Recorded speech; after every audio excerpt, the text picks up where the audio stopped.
5 years ago, a broke waitress walked into a diner with $3 and a collapsing world. The man behind the counter gave her breakfast and 7 words that would haunt her through bankruptcy, lawsuits, and sleepless nights clawing her way back from nothing. Today, she owns a $1 billion empire, and she just pulled up outside that same diner in a car worth more than the building. This is the story of a meal that cost nothing and changed everything. Stay until the end, hit that like button, and drop a comment telling me what city you're watching from. I want to see how far this story travels. The fluorescent lights in Eddie's roadside diner buzzed like trapped insects, casting a sickly yellow glow over the cracked vinyl booths and formica countertops that had seen better decades. It was 6:47 a.m. on a Tuesday in February, the kind of morning where the cold didn't just chill your bones. It settled into them, made a home there, reminded you that winter in this part of Pennsylvania didn't ask permission to make you miserable. Marcus Cole stood behind the counter with a dish rag in one hand and the weight of the entire damn world on his shoulders, though if you asked him, he'd say he was doing just fine. That was Marcus, 32 years old, 6'1", with hands that knew hard work and eyes that had learned not to expect much. His shift had started at 5, same as every Tuesday, and would end around 2 if Eddie didn't need him to cover someone else's mess. Again. The diner was nearly empty. Old Tom sat in his usual corner booth, working through his 3rd cup of coffee and a newspaper he probably couldn't see well enough to read. A trucker named Dale occupied a counter stool, methodically destroying a plate of eggs and hash browns like it was a job he'd been hired to complete. The radio played something country and forgettable, competing with the hiss and clatter from the kitchen where Eddie himself was working the grill. Marcus wiped down a section of counter that was already clean. His daughter Zoe had been up half the night with a fever. Nothing serious, the clinic said, just one of those things kids get. But it had meant broken sleep and that particular flavor of worry that comes with being the only parent in the room. The only parent, period. Zoe's mother had left when the girl was 14 months old, and Marcus had stopped trying to make sense of that math years ago. Some people stayed, some people didn't. You just had to be this kind who stayed. Coffee's getting cold, Eddie called from the back, which was his way of saying Marcus should do something productive, even though there was nothing much to do. Marcus grabbed the pot and topped off Tom's cup without being asked. The old man nodded his thanks without looking up from his paper. Dale pushed his empty plate forward and stood, fishing out a few crumpled bills and dropping them on the counter with a muttered, "Keep it," that probably meant 15% if Marcus was lucky. The door chimed. Marcus glanced up out of habit, his mind already cataloging the usual pattern. Note the customer, guess their order, start the coffee. But the woman who stepped through the door didn't fit any pattern he recognized. She looked like someone who had forgotten how to take up space. She was maybe 30, though exhaustion made that hard to pin down. Dark hair pulled back in a ponytail that might have been deliberate or might have been the result of not caring anymore. Her coat was good quality, or had been once, but it hung on her frame like it belonged to someone else, someone who used to fill it out properly. Her face was pale, and there were shadows under her eyes that spoke of sleepless nights stacked on top of sleepless nights. But it was her posture that Marcus noticed most.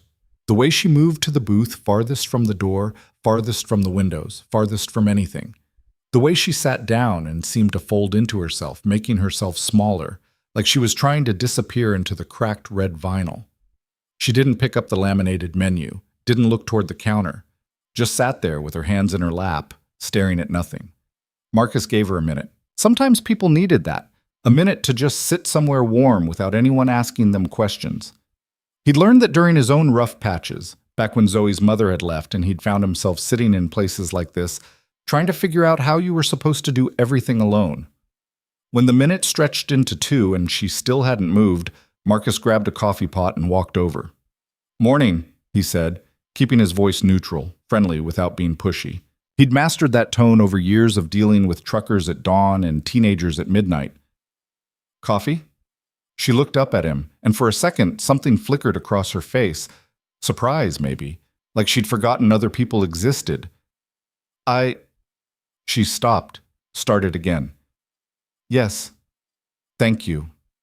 Her voice was quiet but not weak, tired, definitely, worn down. But there was something underneath it, something that suggested she hadn't always been this person sitting in this booth looking like she'd been hollowed out from the inside. Marcus poured the coffee.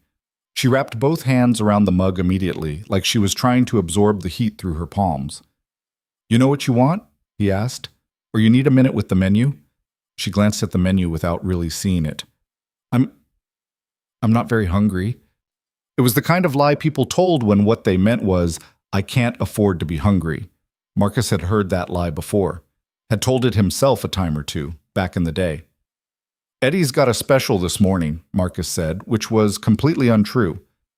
Eddie didn't do specials. Eddie did eggs, bacon, toast, and hash browns, same as he'd done for the past 30 years. "Breakfast plate, comes with the coffee, already paid for." She looked up at him sharply. "I didn't order promotional thing," Marcus said smoothly. "New month, new special. Eddie's trying to bring in more morning customers." He gestured vaguely around the nearly empty diner.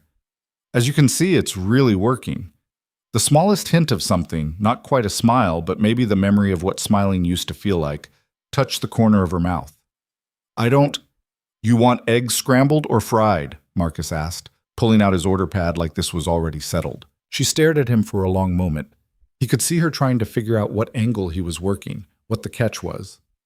People who'd been kicked around enough developed that instinct, the certainty that kindness always came with a price tag. "Scrambled," she said finally, so quietly he almost didn't hear it. "Good choice. Toast?" "Yes." "Wheat or white?" "Wheat." Marcus scribbled on his pad even though he'd remember the order just fine without writing it down. "Be right up." He turned to head back to the counter, but her voice stopped him. "Wait." He looked back. She had that expression people got when they were about to say something difficult, something that cost them pride or dignity or whatever small currency they had left to spend. "I need to— I should tell you, I can't." She took a breath. "I don't have much money." Marcus studied her for a moment, really looked at her, saw the worn cuffs of her coat sleeves, the shoes that had probably been nice once, but were now held together by willpower and shoe polish. The way she held herself like someone bracing for the next hit. "Told you," he said. "It's already covered. Promotional thing." "That's not—" "I know you're being kind, but I can't accept—" "You're right," Marcus interrupted. "It's not a promotional thing. Eddie would probably fire me if he knew I made that up." He leaned against the booth, lowering his voice so Eddie wouldn't overhear. "But here's the truth. I'm making you breakfast because you look like you could use breakfast, and because I'm already here making breakfast anyway, and because turning away someone who's hungry when you've got food to give them is just about the stupidest thing a person can do." She was quiet for a moment, and when she spoke again, her voice had something fragile in it. "I don't take charity." "Good," Marcus said. "Because I'm not offering charity. I'm offering eggs, scrambled, on wheat toast, with coffee." He straightened up. "What you do with them after that is your business." He walked back to the counter before she could argue further. Called the order back to Eddie, who grunted acknowledgement without asking questions. Eddie had his flaws. He was cheap, impatient, and thought customer service meant not actively insulting people to their faces. But he'd been around long enough to recognize when Marcus was handling something his own way. While the order cooked, Marcus refilled Tom's coffee again and cleared Dale's spot. The woman in the booth sat very still, her hands still wrapped around her mug, staring at the steam rising from the coffee like it held answers to questions she hadn't figured out how to ask yet. 10 minutes later, Marcus brought over a plate loaded with scrambled eggs, wheat toast with butter and jam, hash browns, and 3 strips of bacon Eddie had added without being asked. "Didn't order bacon," the woman said, but there was less fight in her voice now. "Yeah, well, Eddie's generous like that. Once every few years, anyway." This time she did smile. Small, brief, but real. Marcus left her to eat, busying himself with other tasks that didn't particularly need doing. Wiping down menus, restocking napkins, pretending not to notice the way she ate slowly at first, carefully, then with increasing urgency, like someone who hadn't realized how hungry they were until food appeared in front of them. When she finished, she sat there for a while, staring at the empty plate. Then she reached into her coat pocket and pulled out a small, worn wallet. Marcus watched from the corner of his eye as she opened it, counted what was inside. Her shoulders tensed. She stood up and walked to the counter, setting $3 bills and a handful of change on the formica. It was probably everything she had. For the coffee, she said. I know the meal was... I know, but I can pay for the coffee. Marcus looked at the money, looked at her. Coffee's included in the special, he said. There is no special. Okay, fine. Coffee's on the house then. I can't... Marcus picked up the bills and the change and held them out to her. Listen, he said quietly. I get it. I do. You don't know me and you don't want to feel like you owe somebody something. But you're not going to owe me anything. This isn't a loan. It's just breakfast. She didn't take the money, just stood there, staring at it like it represented something larger than a few crumpled dollars. Why? She asked finally. Why what? Why are you doing this? Marcus thought about that. Thought about Zoe at home with a fever. About the nights he'd stayed up wondering how he was going to make rent and keep her fed and make sure she had everything she needed. Thought about the times people had helped him when he didn't ask, when he wouldn't have asked, because asking felt like admitting you'd failed at something fundamental. Because somebody did it for me once, he said, when I needed it. That wasn't entirely true, or it was true enough that it didn't feel like a lie. Truth was, most people had never done much for Marcus except expect things from him, but he figured that was probably the problem. Someone had to be the person who broke that pattern. She took the money back slowly, reluctantly, held it in her hand like it weighed more than it should. I don't... She stopped. Started again. I used to be someone who could pay for breakfast. Yeah, Marcus said. I figured. I'm not looking for pity. Good. I'm not offering any. She studied him with those tired eyes, and he could see her trying to make sense of this, trying to fit it into whatever framework she'd built for how the world worked. When I'm back on my feet, she said carefully, I'll repay you. Marcus shook his head. Don't want repayment. I don't leave debts unpaid. Then pay it forward, Marcus said. Someday when you're the one making breakfast and someone walks in looking like they need it, make them eggs. Call it even. Something shifted in her expression. Not hope, exactly. Hope was too bright, too fragile for what he saw. This was something harder, more like determination, like she'd just made a decision about something. When I'm the boss, she said, testing the words. Sure, Marcus said. When you're the boss, she nodded slowly, tucked the money back into her wallet. When she looked at him again, there was something different in her eyes. Not gratitude, which people always expected and which always felt cheap. Something more like recognition. Like she was seeing him clearly for the first time, and he was seeing her clearly too, and they both understood they were looking at someone who knew what it meant to keep going when keeping going was the hardest thing you could do. Thank you, she said quietly. Nothing to thank me for, Marcus replied. You take care of yourself.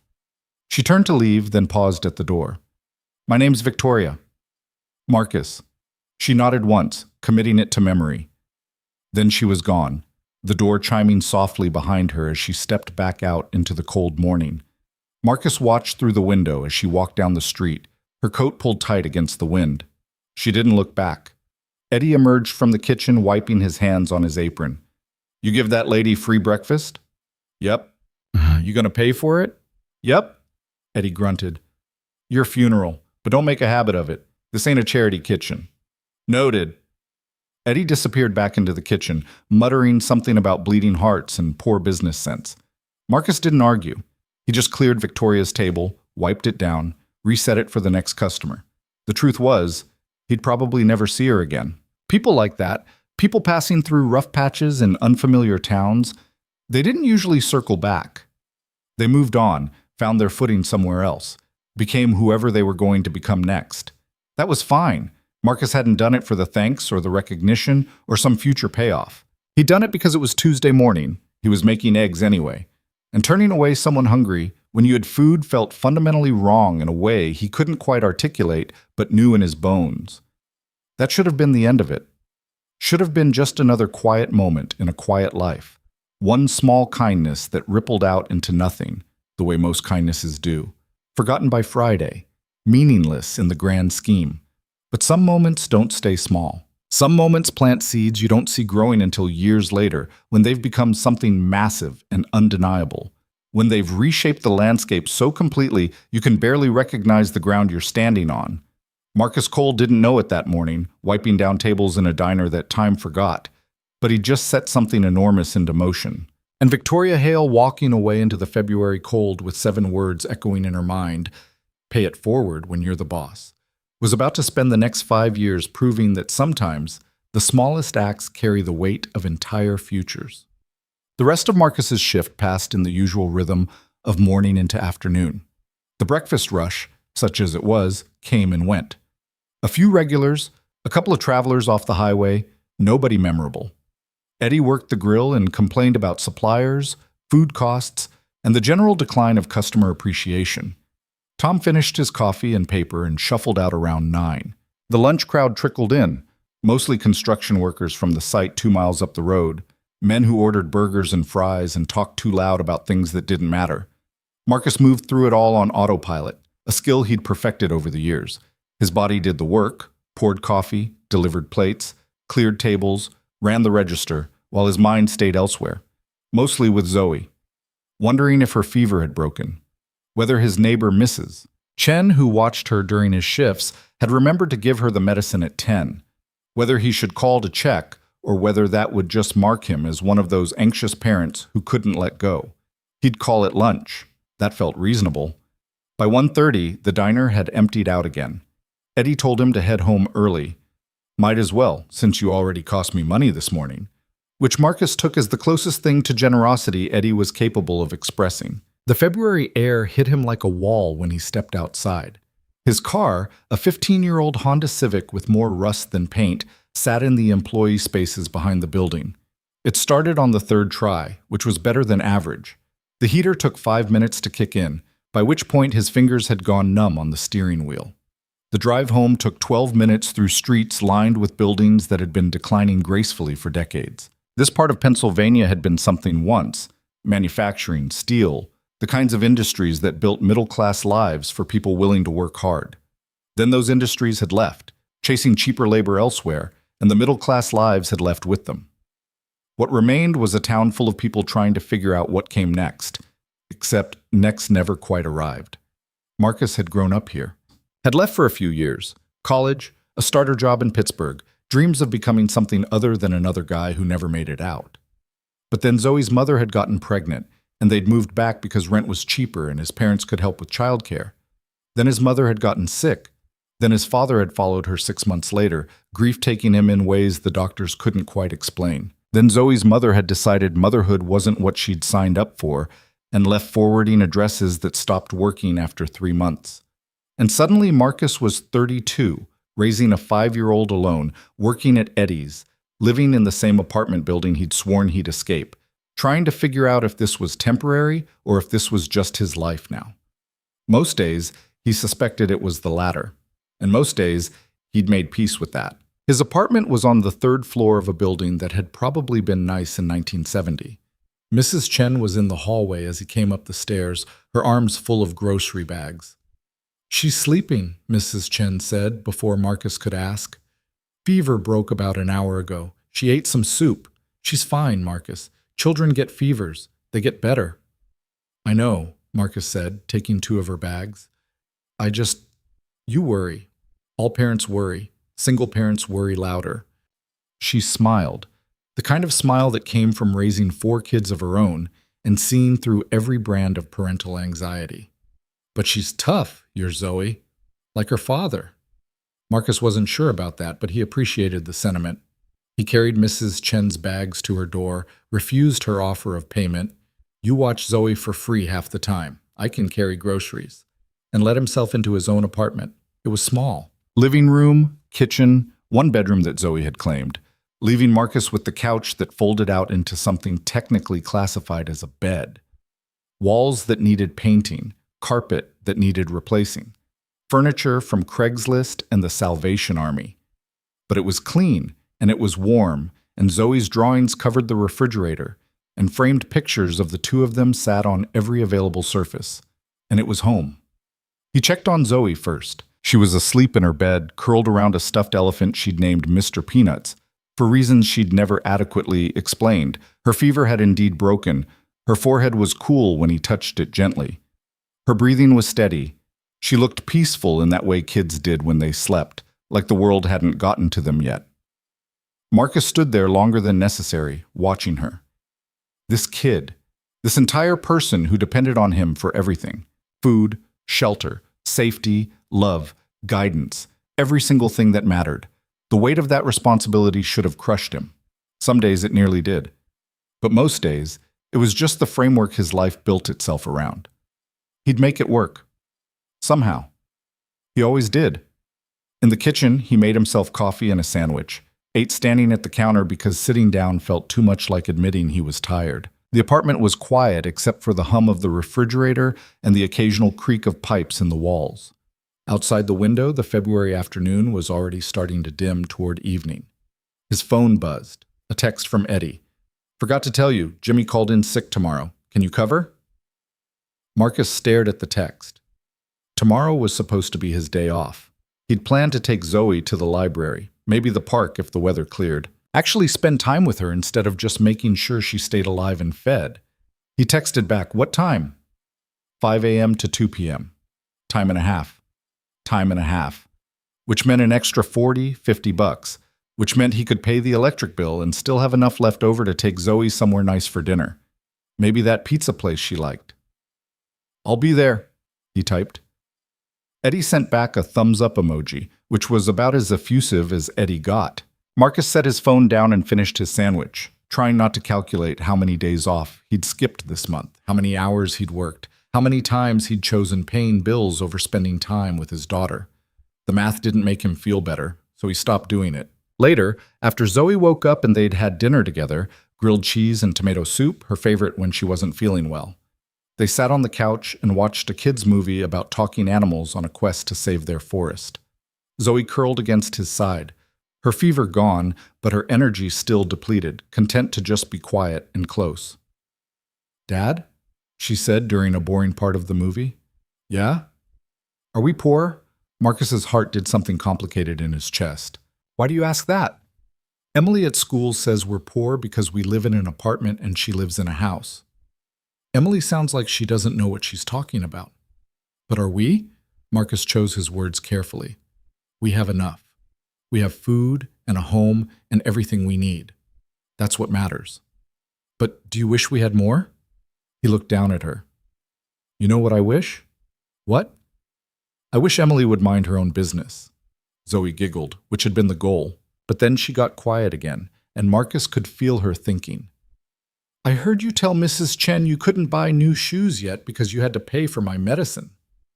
Damn, he thought he'd been quieter than that. "Zoe, it's okay," she said quickly. "I don't need new shoes. Mine still work. Your shoes have a hole in the toe." "Only a small hole." Marcus pulled her closer. "Listen to me. Yes, sometimes money is tight. Sometimes we have to make choices about what we spend it on, but you never, ever have to worry about whether you're going to get what you need. Medicine, shoes, food, whatever. You're my priority. Always. You understand?" She nodded against his chest. "I'm sorry I got sick." "Don't be. Kids get sick. That's what kids do." He kissed the top of her head. "And I'd pay $1 million for your medicine if that's what it took." "You don't have $1 million. Then I'd find a way to get it." They went back to watching the movie, but Marcus's mind was elsewhere, thinking about Victoria earlier that morning, about the pride and shame warring in her eyes when she'd tried to pay for coffee she couldn't afford, about the way she'd said, "I used to be someone who could pay for breakfast," like that mattered more than the breakfast itself. He wondered where she was now, if she'd found someplace warm to sleep, if she'd land on her feet or just keep falling. He'd probably never know. That's how most stories ended, really. Incomplete, unresolved. People passed through your life, you did what you could in that moment, and then they moved on, and you moved on, and that was that. The world was full of incomplete stories. You just had to be okay with never knowing how they turned out.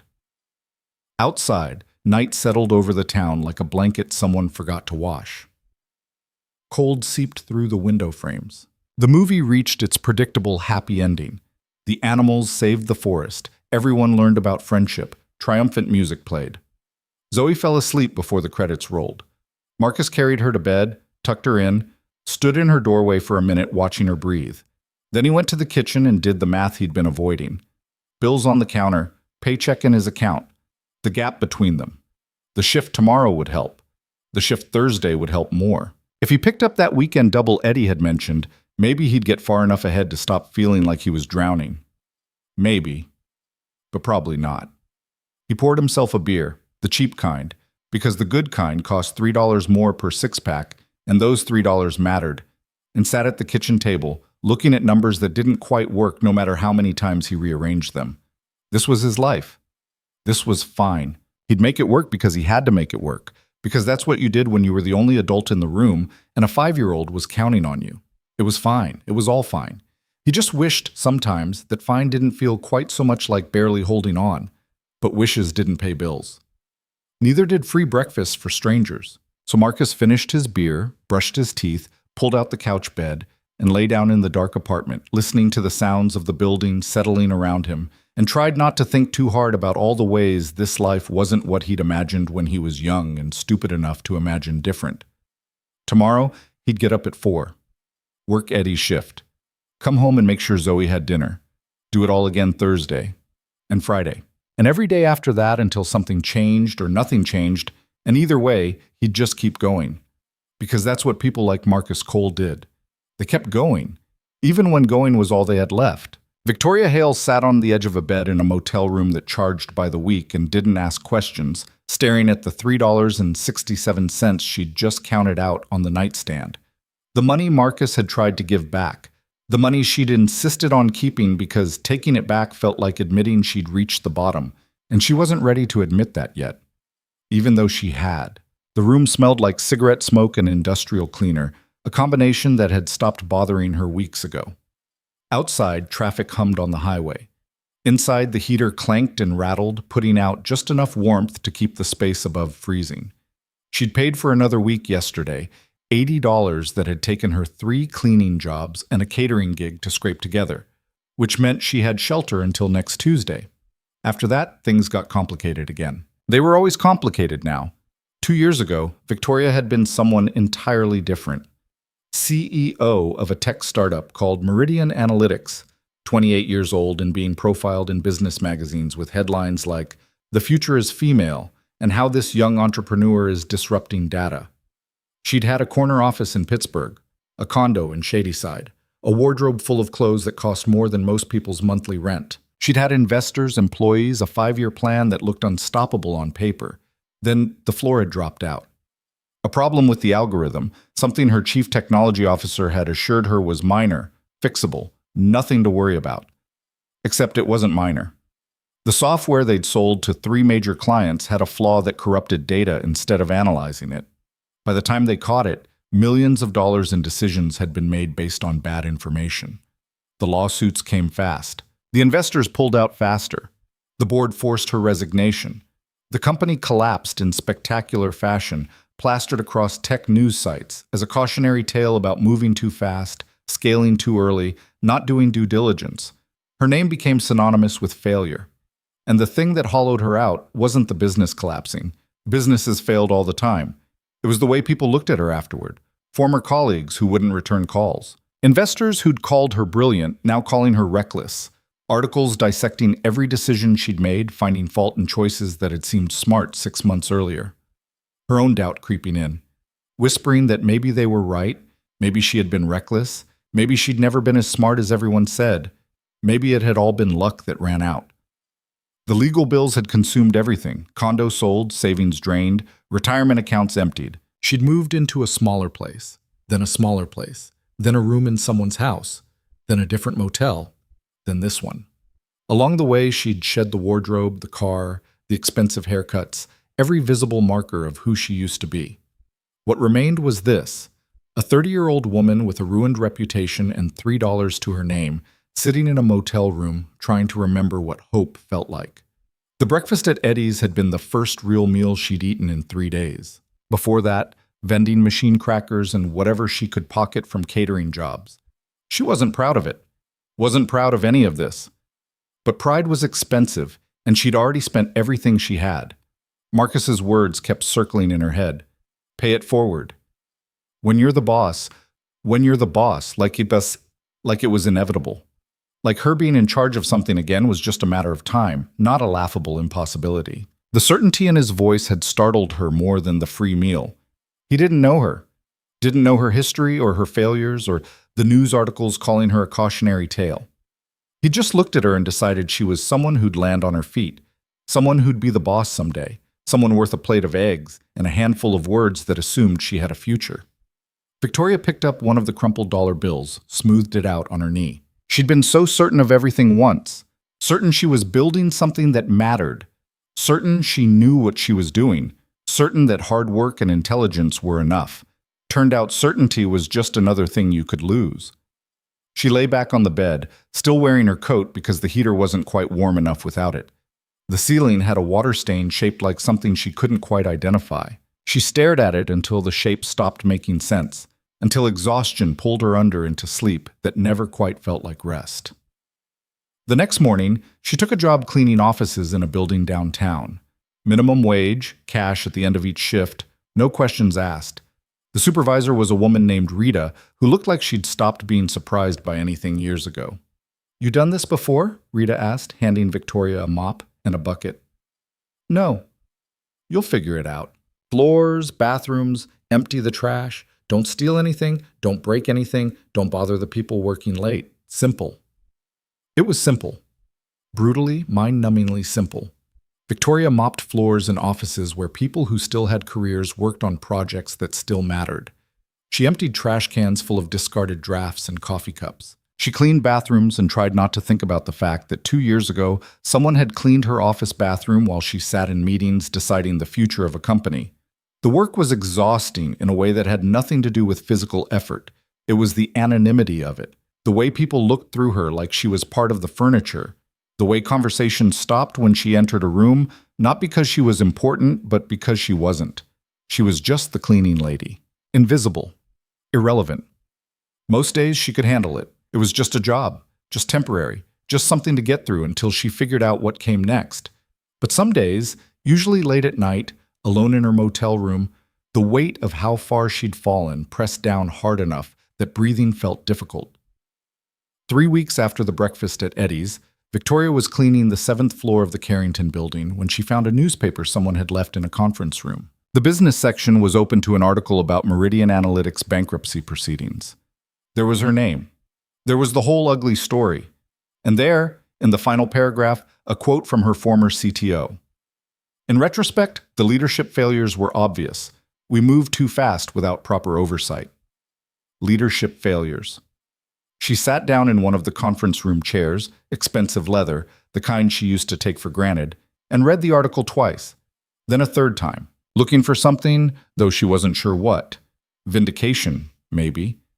Evidence that it hadn't all been her fault. She didn't find it. What she found instead was a quiet rage building in her chest, not the hot, explosive kind, the cold, focused kind that burned slow and steady. Leadership failures. Maybe. Probably. Almost certainly. But failure didn't have to be permanent. Victoria stood up, folded the newspaper, and dropped it in the trash. Then she finished cleaning the conference room, completed her shift, collected her cash from Rita, and walked back to the motel with something hardening inside her that felt like the beginning of a decision. That night, she sat at the motel room's small desk with a notebook she'd found in a dumpster behind a school. Started writing. Not a business plan. She wasn't anywhere near ready for that. Just thoughts, ideas, questions. What had actually gone wrong with Meridian? Strip away the excuses and the blame. What were the core failures? She wrote for 3 hours, filling pages with analysis that was probably too harsh on herself but felt necessary. By the time she stopped, her hand was cramping and she'd covered the basics. They'd scaled before they were ready, hired too fast, trusted the technology without adequate testing, prioritized growth over stability, listened to investors who cared more about valuation than product quality. Classic startup mistakes, the kind you read about in case studies and thought you'd never make yourself. Except she had made them, and her company had imploded, and people had lost jobs and money and trust because of decisions she'd signed off on. Okay, so she'd failed, publicly, spectacularly. The question was what she did with that information. She could let it define her, could decide that some people got one shot and she'd blown hers, could spend the rest of her life cleaning other people's offices and telling herself this was what she deserved. Or she could do something else. Victoria looked at the notebook, at the pages of analysis written in handwriting that had gotten messier as the night went on, at the motel room that smelled like smoke and defeat. When you're the boss, Marcus had said, not if. When? Like it was already decided. Like the only question was timing. She'd thought he was being kind, patronizing maybe, in that well-meaning way people had when they wanted to make you feel better. But sitting there in that motel room, something shifted in how she heard those words. He hadn't been making a prediction. He'd been stating a fact he'd somehow seen in her that she'd stopped seeing in herself. She was going to be the boss again, not because she deserved it or because the universe owed her anything, but because she was going to make it happen, differently this time, smarter, with all the expensive lessons she'd learned carved into her bones. The decision didn't bring relief or joy or any of the emotions she expected. It just brought clarity. And underneath the clarity, something that felt like purpose starting to take shape. The next day, she went to the public library. The building was old but well-maintained, the kind of place that still believed in the dignity of free access to information. Victoria got a library card, required only an address, and the motel counted, and spent 6 hours at a computer terminal, reading everything she could find about her industry. What had changed in 2 years, who the new players were, what problems still needed solving. She started going every day, sometimes for research, sometimes just to be in a space that felt purposeful, surrounded by people who were learning things, building things, trying things. The librarian, a woman in her 60s named Patricia, eventually stopped checking what Victoria was looking at and just brought her coffee when she'd been there for more than 4 hours. "You working on something?" Patricia asked one afternoon, setting down a paper cup. "Maybe," Victoria said. "Probably. I don't know yet." "Well, you've got the look of someone working on something." Patricia smiled. "I've seen it before. People come in here lost, spend enough time at these computers, leave with a plan, or at least the start of one." "Did they succeed, the people you saw?" "Some did. Some didn't. But they all tried, which is more than most people can say." Victoria thought about that after Patricia walked away. About trying. About the space between failure and giving up, which turned out to be bigger than she'd realized. 2 months after the breakfast at Eddie's, Victoria had filled 3 notebooks with ideas, research, and half-formed plans. She was still cleaning offices, still living at the motel, still counting dollars and making them stretch further than physics suggested they should. But something had changed. She wasn't just surviving anymore. She was planning, preparing, waiting for the right moment to move. The opportunity came from an unexpected place. One of the offices she cleaned belonged to a small consulting firm called Apex Solutions. They did market analysis for mid-sized companies. Nothing fancy, but steady work. Victoria had been cleaning their space for 6 weeks when she noticed something wrong in a presentation someone had left open on a conference room screen. Their data model was off, not catastrophically, but enough that their conclusions were skewed. She recognized the error because she'd made a similar one at Meridian, back before everything fell apart. She almost walked away. Wasn't her problem, wasn't her business.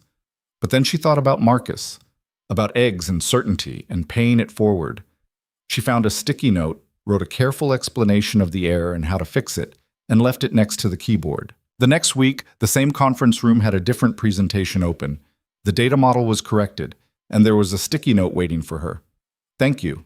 Who are you?" Victoria hesitated, then wrote back, "Just someone who noticed. Good luck with the presentation." 3 days later, another note. "We got the contract. Your catch saved us. Can we buy you coffee?" This was dangerous territory. Engaging with clients or anyone connected to the offices she cleaned could cost her the job. Rita had been clear about boundaries, but Victoria wrote back anyway. "I appreciate the offer, but I'm just glad I could help." The note stopped after that. Victoria figured that was the end of it. Then, 2 weeks later, Rita pulled her aside at the end of a shift. "Someone from Apex Solutions wants to talk to you," Rita said. "Says you helped them with something." Victoria's stomach dropped. "I didn't steal anything." "I know. They want to offer you a job." The meeting happened in a coffee shop near the Carrington building. The man who showed up was maybe 45, wearing a suit that had seen better days, and an expression that suggested he didn't waste time on pleasantries. "I'm Martin Reeves," he said, shaking her hand. "I own Apex Solutions. You're the one who caught our data error?" "I am." "What's your background?" Victoria had prepared for this question, had decided ahead of time how much truth to tell. "I used to work in data analytics. Things didn't work out. Now I clean offices." "Things didn't work out," Martin repeated. "That's a hell of a euphemism. I looked you up after I saw your handwriting on that note. Victoria Hale, Meridian Analytics. You made news for all the wrong reasons." Her throat went tight. "If you looked me up, then you know I'm not someone you want to hire. I know you're someone who spotted an error 3 of my analysts missed. I know you took the time to write a clear explanation instead of just walking away. And I know you're currently cleaning my office for minimum wage, which suggests you're either desperate or patient or both." He leaned back. "I don't care about your history. I care about whether you can do the work." "Can you?" Victoria met his eyes. "Yes." "Good. I need a junior analyst. Pay's not great, $35,000 a year, which I'm guessing is more than you're making now, but probably less than you're worth. Hours are long. Work is boring half the time. But it's legitimate. It's in your field, and it gives you a chance to rebuild. You interested?" She should have asked for time to think about it, should have negotiated, should have done any number of things that her former self would have done automatically.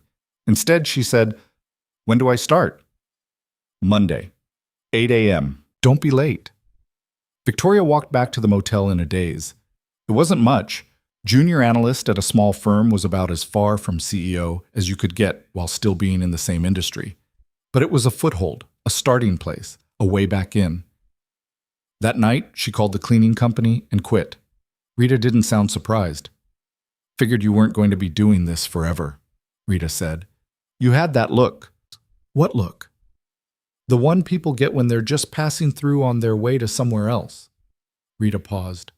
"Good luck, Victoria. Don't forget where you came from." "I won't," Victoria said, and meant it. Monday morning, she showed up at Apex Solutions in the only professional outfit she still owned, a blazer and pants that were a little loose now, shoes that needed new soles. Martin introduced her to the team. 3 analysts, all men, all looking skeptical about the new hire, who used to be famous for the wrong reasons. "This is Victoria," Martin said. "She's smarter than she looks, which is saying something because she looks pretty smart. Don't screw with her, and she won't screw with you. Questions?" No one had questions. "Great. Victoria, your desk is the one by the window. Get to work." The work was exactly as boring as Martin had promised. Spreadsheets full of market data, client reports that needed formatting, analysis that was straightforward enough that a well-trained algorithm could have done it. After running her own company, after making strategic decisions that affected dozens of employees, this felt like going back to elementary school after graduating college. But Victoria didn't complain, just did the work, learned the systems, proved she could be relied on. 3 months in, Martin gave her a harder project, a client who needed competitive analysis in a sector Victoria actually knew something about. She stayed late, built a model that went deeper than what they'd asked for, presented findings that surprised even Martin. "This is good work," he said, reviewing her presentation. "Better than good. Where'd you learn to build models like this?" "Trial and error," Victoria said. "Mostly error." Martin studied her. "You planning to stick around? Or you using this as a stepping stone to something else?" She could have lied, probably should have, but she'd learned that lies had a way of collapsing at the worst possible moments. "Both," she said. "I'm grateful for this opportunity. I'll work hard while I'm here, but eventually I want to build something again." "Fair enough," Martin said. "Long as you're here completely. Deal?" "Deal." 6 months in, Martin made her a senior analyst and bumped her salary to $48,000. It was still a fraction of what she'd made before, but it was enough to move out of the motel into a small apartment. 1 bedroom, 3rd floor walk-up, radiator that clanked. But it was hers, and the windows got good light, and she could finally stop living week to week. The work was getting more interesting. Martin had started trusting her with bigger clients, more complex projects. She was good at it, better than she'd been before actually, because failure had taught her patience. She didn't rush, didn't assume. Double-checked everything 3 times, built models that accounted for uncertainty instead of projecting false confidence. Her reputation was slowly shifting from cautionary tale to competent analyst at a small firm. Not glamorous, not impressive, but solid, reliable, real. 18 months after starting at Apex, Victoria was having lunch at a diner near the office. Not Eddie's, which was too far away, but a similar kind of place, when she overheard two men at the next table talking about a business opportunity. They were discussing a gap in the market, a specific problem that mid-sized manufacturing companies faced with supply chain analytics. The software solutions were either too expensive or too simple, nothing in the middle, nothing that actually worked for their needs. Victoria knew that space, had worked in it at Meridian before everything collapsed. She finished her lunch, walked back to the office, and spent the next 3 nights sketching out a solution, not a full business plan, just the bones of an idea. A lean, focused approach that learned from every mistake she'd made before. She showed it to Martin the following week. He read through it carefully, his expression giving away nothing. When he finished, he set the pages down and looked at her. "This is good," he said. "Really good. And it's going to take you away from here." "Not necessarily. Victoria, I'm not stupid.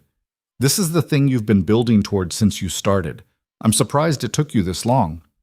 She didn't know what to say to that. "Here's what's going to happen," Martin continued. "You're going to develop this on your own time, not on my clock. When you're ready to launch, you'll give me 2 weeks' notice, and I'll wish you well and mean it. But until then, you're still my senior analyst, and you still have clients depending on you.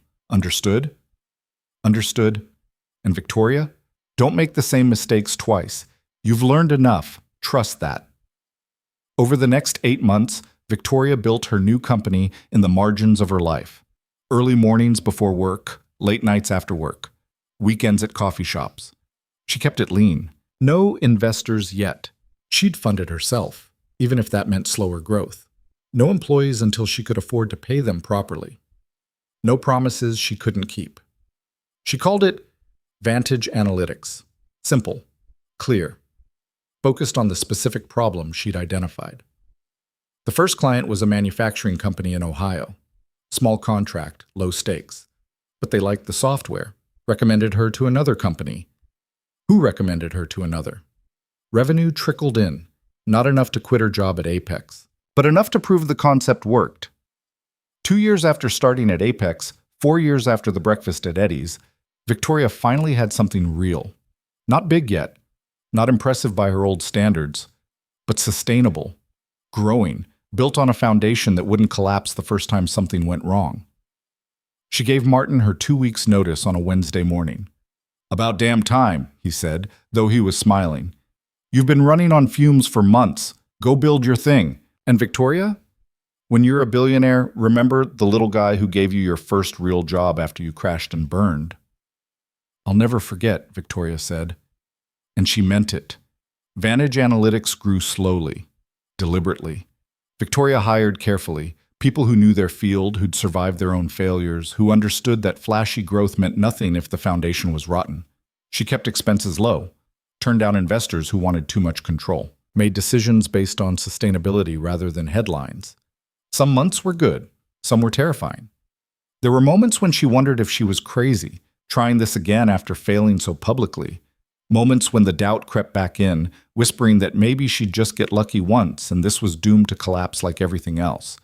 But she kept going, because Marcus had looked at her in that diner and seen someone who'd be the boss again, and she'd decided to believe him. Not because she was certain, because certainty was overrated. What mattered was showing up, doing the work, learning from the mistakes, building something that could survive the storms because you'd already survived worse. By the end of year 3, Vantage had 12 employees and consistent revenue. By year 4, they'd expanded into 3 new sectors and turned their first real profit. Victoria still worked 80-hour weeks, still worried about cash flow and client retention and whether she was making the right strategic choices. But she wasn't that person in the motel room anymore. Wasn't the woman who'd counted $3 on a nightstand and wondered if this was rock bottom. She was someone building something that mattered, not because it would make headlines or impress investors or prove her critics wrong. Because it was good work, solid work, work that solved real problems for real people. And somewhere in the middle of year 5, Victoria realized she'd done it. Not the way she'd imagined the first time. Not with the flash and speed and reckless confidence that had defined Meridian. But she'd done it. She was the boss. And it was time to pay a debt she'd been carrying for 5 years. The letter arrived on a Thursday morning in October, 4.5 years after Victoria had walked out of Eddie's diner with 7 words echoing in her head. She was in her office, a real office now with windows overlooking downtown Pittsburgh and furniture that didn't come from Craigslist, reviewing quarterly projections when her assistant Sarah knocked and entered looking uncomfortable. "This just came by courier," Sarah said, handing over a thick envelope. "Legal documents. Look serious." Victoria took the envelope, noting the law firm's name embossed in the corner, Hutchins and Bray. Expensive lawyers, the kind you hired when you wanted to destroy someone thoroughly and had the money to do it right. Her stomach went cold before she even opened it. The documents inside were exactly what she feared.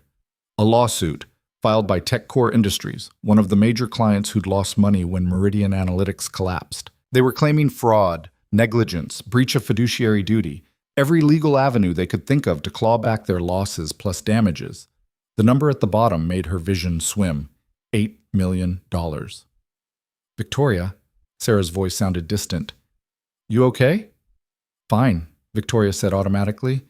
Then, more honestly, "No, not fine. Can you get me David Chen on the phone?" David was Vantage's lawyer, a sharp guy in his 40s who'd helped her navigate the early legal complexities of starting the company.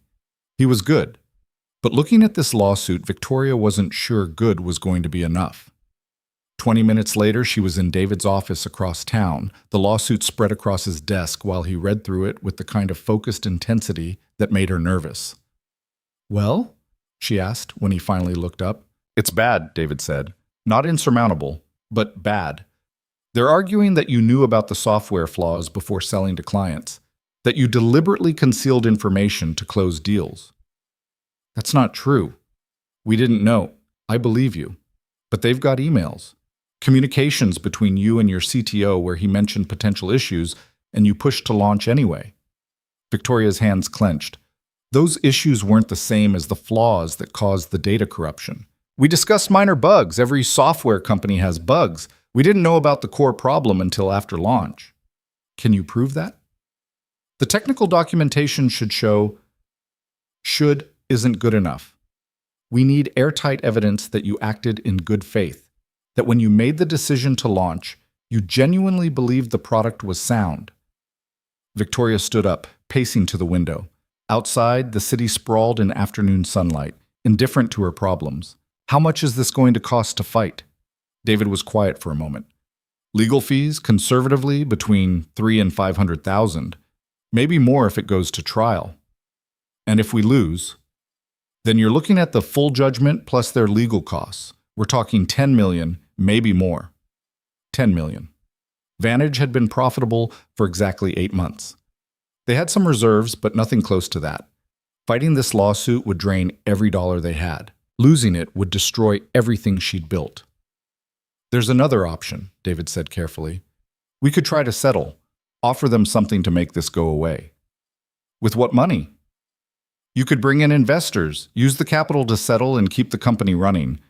Victoria turned from the window. "And give up control? Let someone else make decisions about the company I built? It's better than bankruptcy." "Is it?" The words came out sharper than she intended. "David, I spent 4 years clawing my way back from nothing. I built Vantage without investors specifically, so I wouldn't have to answer to anyone except my clients and my employees. You're asking me to undo all of that. I'm asking you to consider your options. This lawsuit is real, Victoria. It's not going away. And if we fight it and lose, you don't just lose the company, you could lose everything. Again." The word hung in the air between them. Again. Victoria sat back down, suddenly exhausted. "How long do we have?" 30 days to file a response. After that, discovery starts. We're looking at 12 to 18 months before trial, if we can't settle. 12 to 18 months of legal bills piling up, of uncertainty hanging over everything, of potential investors and clients getting nervous when they heard about the lawsuit. "I need to think," Victoria said. "Don't think too long. The clock's already running." She left David's office and drove aimlessly for an hour, trying to process what had just landed in her lap. She'd been so careful this time. Built everything slowly, deliberately, learning from every mistake she'd made at Meridian. And now the past was reaching forward to drag her back down anyway. The unfairness of it made her want to scream. Instead, she drove back to the office and called a company meeting. Her 12 employees gathered in the conference room looking curious. Victoria had never called an all-hands meeting without notice before. They knew something was wrong. "I'm going to be straight with you," Victoria said, standing at the head of the table. "We're being sued. It's related to Meridian Analytics, the company I ran before this one. The lawsuit claims I committed fraud. I didn't, but defending against it is going to be expensive and time-consuming." The room went silent. She saw the concern on their faces, the quick mental calculations they were all doing about job security and company stability. "I don't know how this is going to play out," she continued. "I'm going to fight it. But I wanted you to hear it from me first, before rumors start circulating. If anyone wants to look for other opportunities while this gets sorted out, I understand. No hard feelings. I'll give references, help however I can." James, her lead developer, spoke first. "Are we in financial trouble?" "Not yet, but legal fees are going to strain our resources. I'm not going to lie, this could get ugly." "What do you need from us?" asked Nicole, her operations manager. The question surprised Victoria. "What do I need?" "To fight this. What do we need to do?" Victoria looked around the table at faces that had become familiar over the past year. People who'd trusted her enough to join a small company with a CEO who had a very public failure in her past. "Keep doing what you're doing, keep Vantage running. The lawsuit is my problem to solve, not yours." "With respect, boss, that's bullshit," James said. "You go down, we all go down. So what's the plan?" She didn't have a plan. Not yet. But looking at their faces, she realized she owed them more than uncertainty and vague reassurances. "The plan is to gather every piece of evidence that proves I acted in good faith at Meridian, build an airtight defense, and keep this company running while we do it." She paused. "I'm not bringing in investors. I'm not giving up control. We're going to fight this the same way we built this company, carefully, deliberately, and without compromising what matters." "Sounds good," Nicole said. "Where do we start?" The next 3 months were brutal. Victoria spent her days running Vantage and her nights buried in old Meridian files, reconstructing the timeline of decisions that had led to the software launch. Every email, every meeting note, every technical document. Building a defense required reliving the entire failure in excruciating detail. David assembled a legal team, 2 junior associates who billed at rates that made Victoria's stomach hurt. They worked through discovery, responding to document requests, preparing depositions. The opposing counsel, led by a woman named Patricia Vance, who had a reputation for aggressive litigation, pushed hard. They wanted emails going back 3 years before Meridian's launch. They wanted financial records. They wanted communications with investors, employees, clients. They were building a narrative that Victoria had known about the problems and hidden them to save her company. It wasn't true. But the truth turned out to be complicated when you looked at it through the lens of expensive lawyers paid to find fault. "They're going to call your former CTO," David told her during a late-night strategy session in December. "He's already agreed to testify for them." "Of course he has," Victoria said. Brian Fletcher, her former chief technology officer, had been the one who'd assured her the software was ready, who'd told her the issues were minor, who'd pushed for launch as hard as she had. And now he was going to testify that she'd overruled his concerns. "We can counter with other employees who'll testify you relied on his expertise," David said. "But it's going to be his word against yours on some key points." "What are our chances?" David hesitated. "Honestly, 50-50. Maybe 60-40 if we get a good judge. This is the kind of case that comes down to credibility and narrative. They're selling a story about a reckless CEO who prioritized growth over safety. We're selling a story about someone who made reasonable decisions based on the information available at the time. And which story is easier to believe? The one that fits existing biases, and there's a lot of bias against young tech CEOs right now." Victoria rubbed her eyes. It was past midnight. She'd been at the office since 6 that morning. "How much have we spent so far?" "Including this month? Just over $200,000. Sheets, $200,000. Almost half their reserves. And they hadn't even gotten to depositions yet. The stress started showing in ways Victoria couldn't hide. She stopped sleeping well, started losing weight she couldn't afford to lose, snapped at employees who didn't deserve it, then had to apologize. The company kept running, her team was too good to let things fall apart, but everyone could feel the strain. In January, 5 years almost to the day after she'd walked into Eddie's diner, Victoria sat through her deposition. 7 hours of Patricia Vance asking questions designed to make her look negligent, arrogant, careless. Questions about decisions she'd made years ago, taken out of context, and twisted into evidence of wrongdoing. You wrote in this email that you wanted to launch no matter what, Patricia said, sliding a printout across the table. What did you mean by no matter what? I meant no matter what minor obstacles came up. We'd been delaying launch for months, working through bugs, and I wanted to communicate to the team that we needed to commit to a date. So you were prioritizing schedule over quality? No, I was prioritizing shipping a product that had been thoroughly tested over endless delay. But you did delay the launch multiple times. Yes, because we found issues that needed fixing. Well, then why write no matter what? Because at some point, you have to ship. Every software company faces that decision. You can delay indefinitely, trying to achieve perfection, or you can launch something good and iterate based on user feedback. And you chose to launch something that destroyed 3 companies' data. I chose to launch something I believed was ready. I was wrong, but I wasn't reckless. It went on like that for hours. Every decision scrutinized, every email weaponized. By the time it ended, Victoria felt hollowed out. You did fine, David said on the drive back to the office. You stayed calm, didn't get defensive. I sounded guilty. You sounded human, which is what we want. Juries don't convict people they can relate to. This isn't a criminal trial, David. Same principle applies. Back at the office, Victoria locked herself in her office and let herself fall apart for exactly 15 minutes. Cried into her hands, let the fear and exhaustion and rage pour out. Then she washed her face, fixed her makeup, and went back to work. Because what else was there to do? In February, Brian Fletcher gave his deposition. David sent Victoria the transcript. Reading it made her physically ill.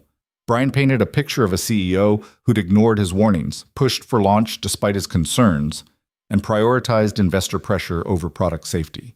It was a masterful piece of fiction, and it was going to be very effective in court. We need to talk about settlement, David said when they met the following week. No, Victoria, I'm not settling. I didn't do what they're accusing me of, and I'm not going to pay them to say I did. You're letting pride make this decision. I'm letting the truth make this decision. David leaned back in his chair.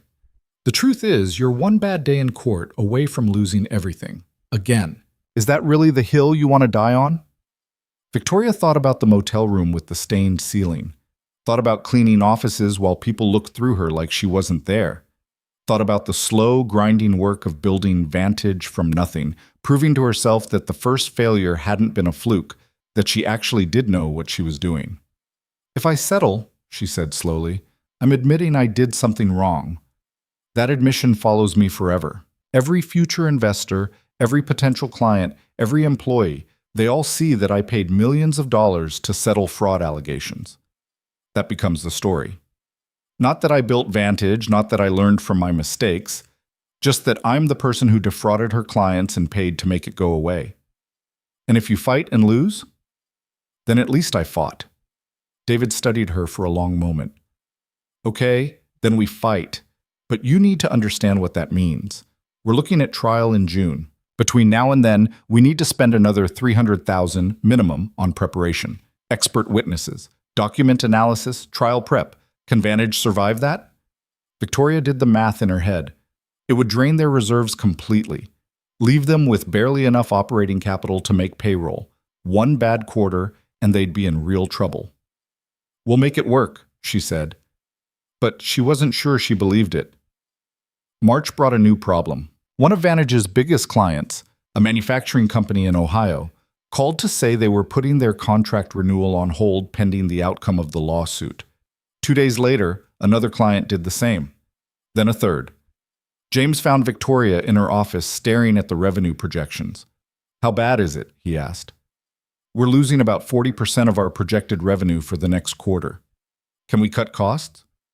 Not without laying people off. Victoria looked at him. I'm not doing that.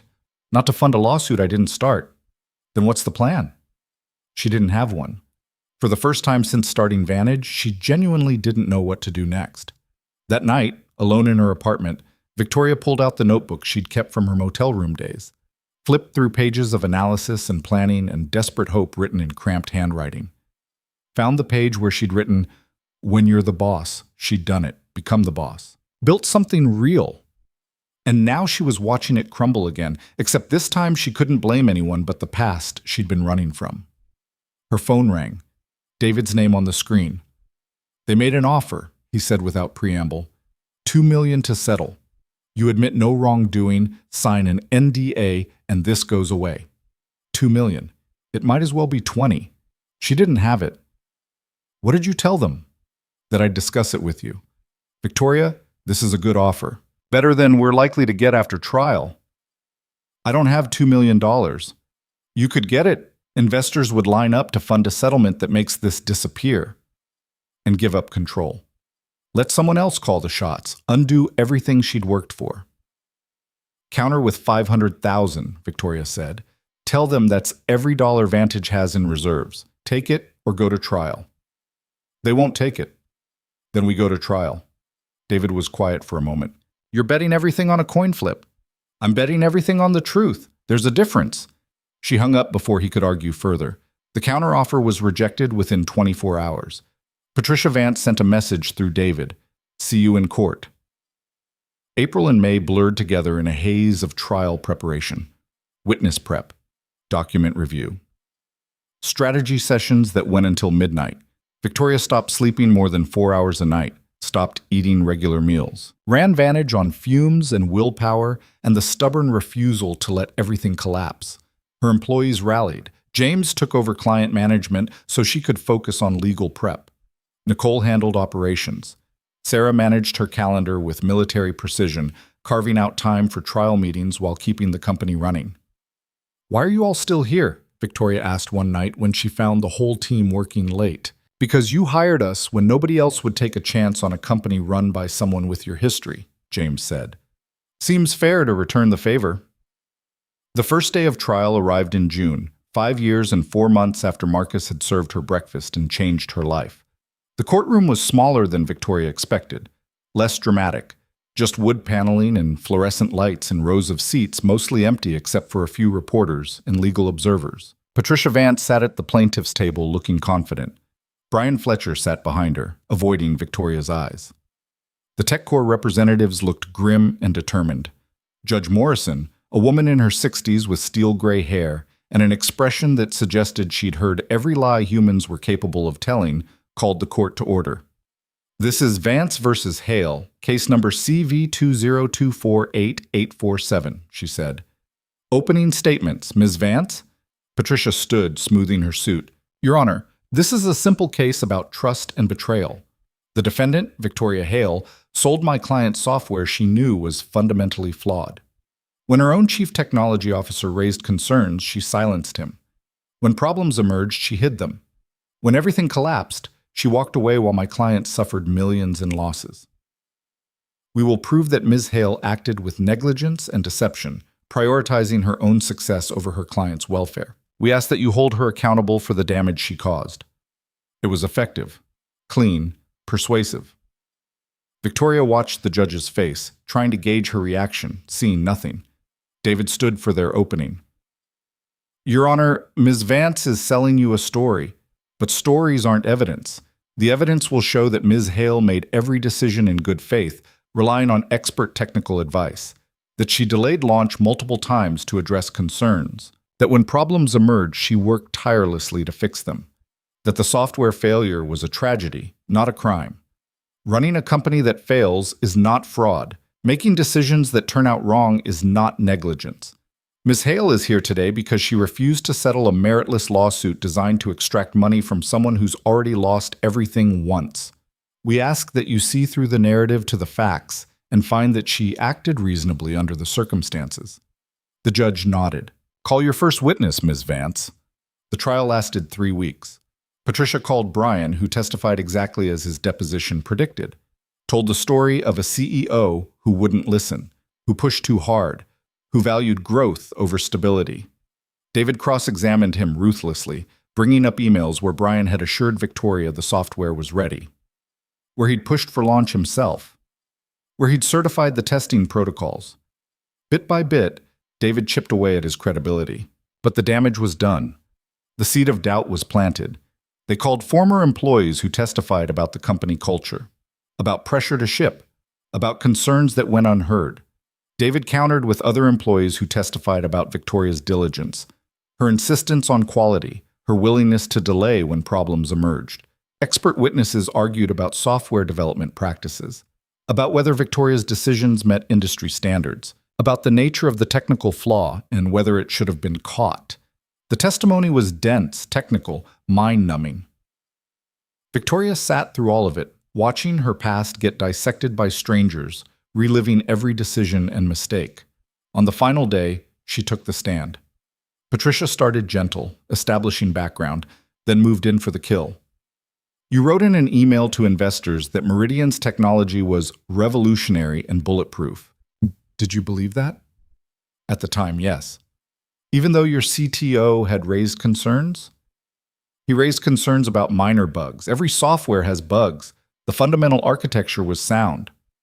Was it? I believed it was. But you were wrong. Victoria met Patricia's eyes. Yes, I was wrong. The software had a critical flaw we didn't catch in testing. When we discovered it, we worked around the clock to fix it, but the damage was done.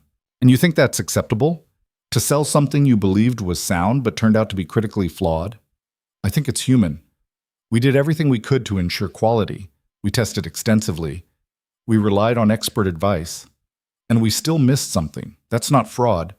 That's the risk inherent in building new technology. A risk your clients paid for. A risk they understood when they contracted with a startup. We were clear about our stage of development. Were you clear about the concerns your CTO raised? He didn't raise them as critical issues. If he had, we would have delayed launch. Are you saying this is his fault? No, I'm saying it's no one's fault. It's a tragedy. But tragedy isn't the same as crime. Patricia smiled. You say you take responsibility, but you won't pay back the people you harmed. I paid back every dollar I could. I lost everything, my company, my savings, my reputation.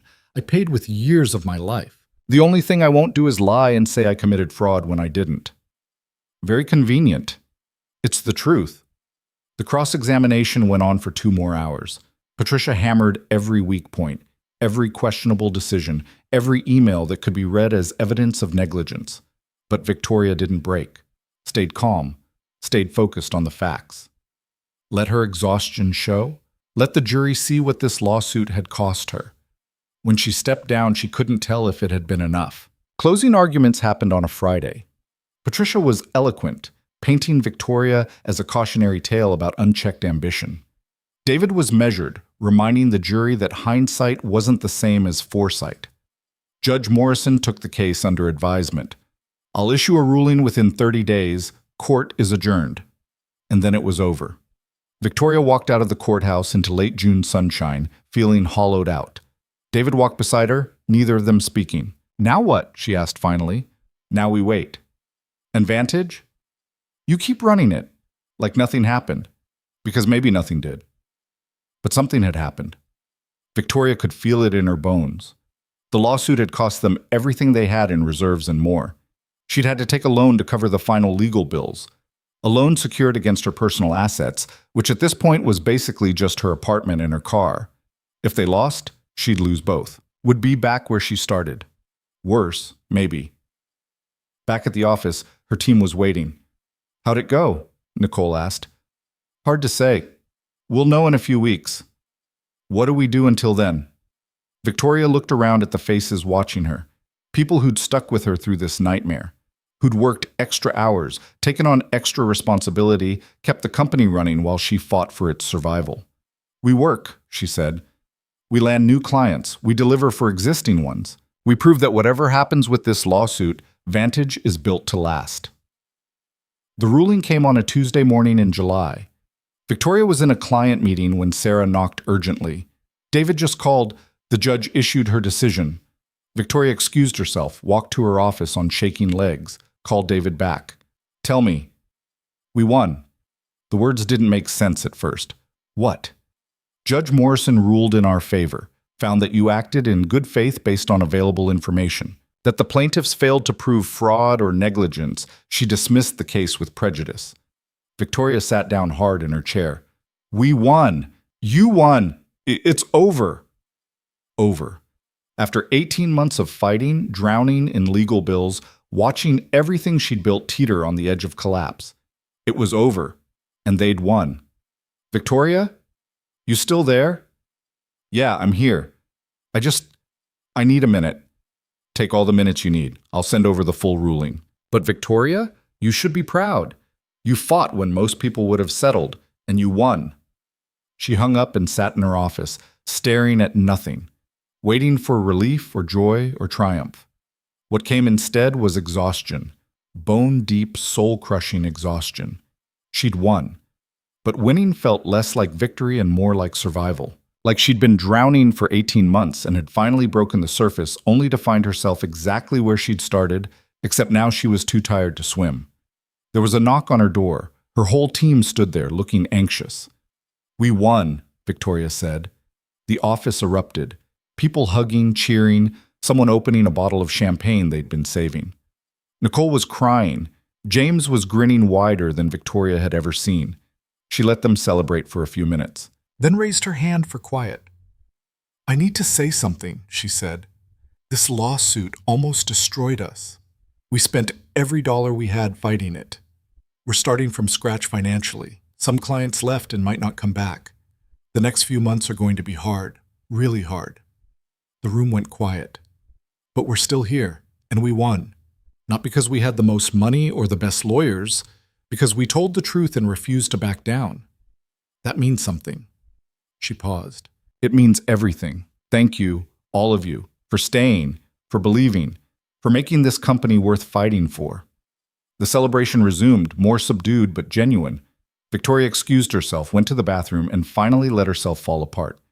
She'd won. She'd actually won. And for the first time in 5 years, she let herself think about the diner, about Marcus, about the moment that had set all of this in motion. She'd promised herself that when she became the boss, she'd pay him back. Well, she was the boss. Barely. Hanging on by her fingernails, but the boss nonetheless. It was time to keep that promise. 3 months after the trial ended, Victoria stood in front of a conference room full of potential investors, giving the pitch she'd sworn she'd never give. Vantage Analytics has proven the model works, she said, advancing to the next slide. Year-over-year growth of 42%. Client retention at 93%. We're profitable, sustainable, and positioned for expansion. What we need is capital to scale. The investors, 3 men and 1 woman from a venture capital firm called Beacon Partners, listened with the polite attention of people who'd heard 1,000 pitches and funded maybe 10. Their expressions gave away nothing. Victoria finished her presentation and took questions. 30 minutes of probing about market size, competitive advantages, revenue projections. She answered everything clearly, backed by data, careful not to oversell or make promises she couldn't keep. When it ended, the lead investor, a man named Thomas Caldwell, stood and shook her hand. We'll be in touch, he said, which was what they always said, and which usually meant no.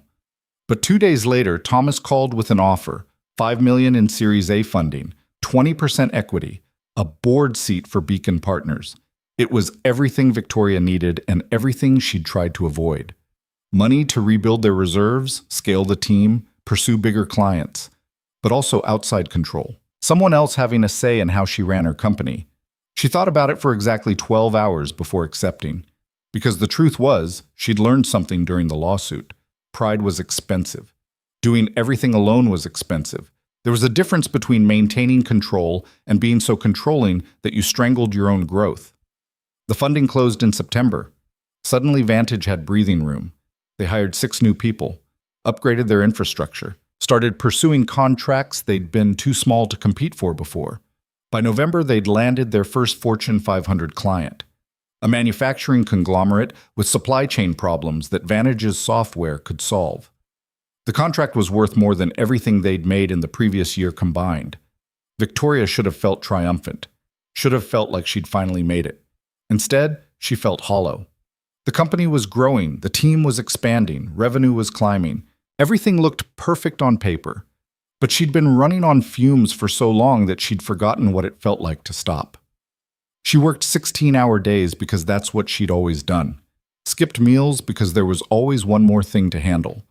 Slept badly because her brain wouldn't shut off the constant calculation of risks and problems and things that could go wrong. Nicole noticed first.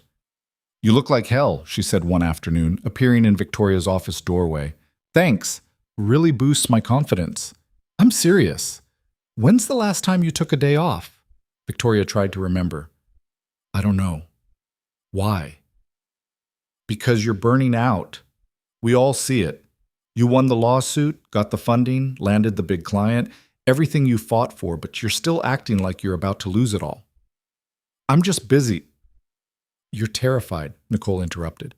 "And I get it, I do. After everything you've been through, of course you're waiting for the other shoe to drop. But Victoria, there is no other shoe. We're stable. We're growing. You can breathe." Victoria looked at her. "What if I don't remember how?" Nicole's expression softened. "Then maybe it's time to figure it out." That conversation stuck with Victoria in ways she couldn't quite shake. She found herself thinking about it at odd moments, during client meetings, in the middle of the night, while reviewing spreadsheets that all told the same story. Vantage was going to be fine. Better than fine, actually. The company was on track to hit $8 million in revenue by year's end.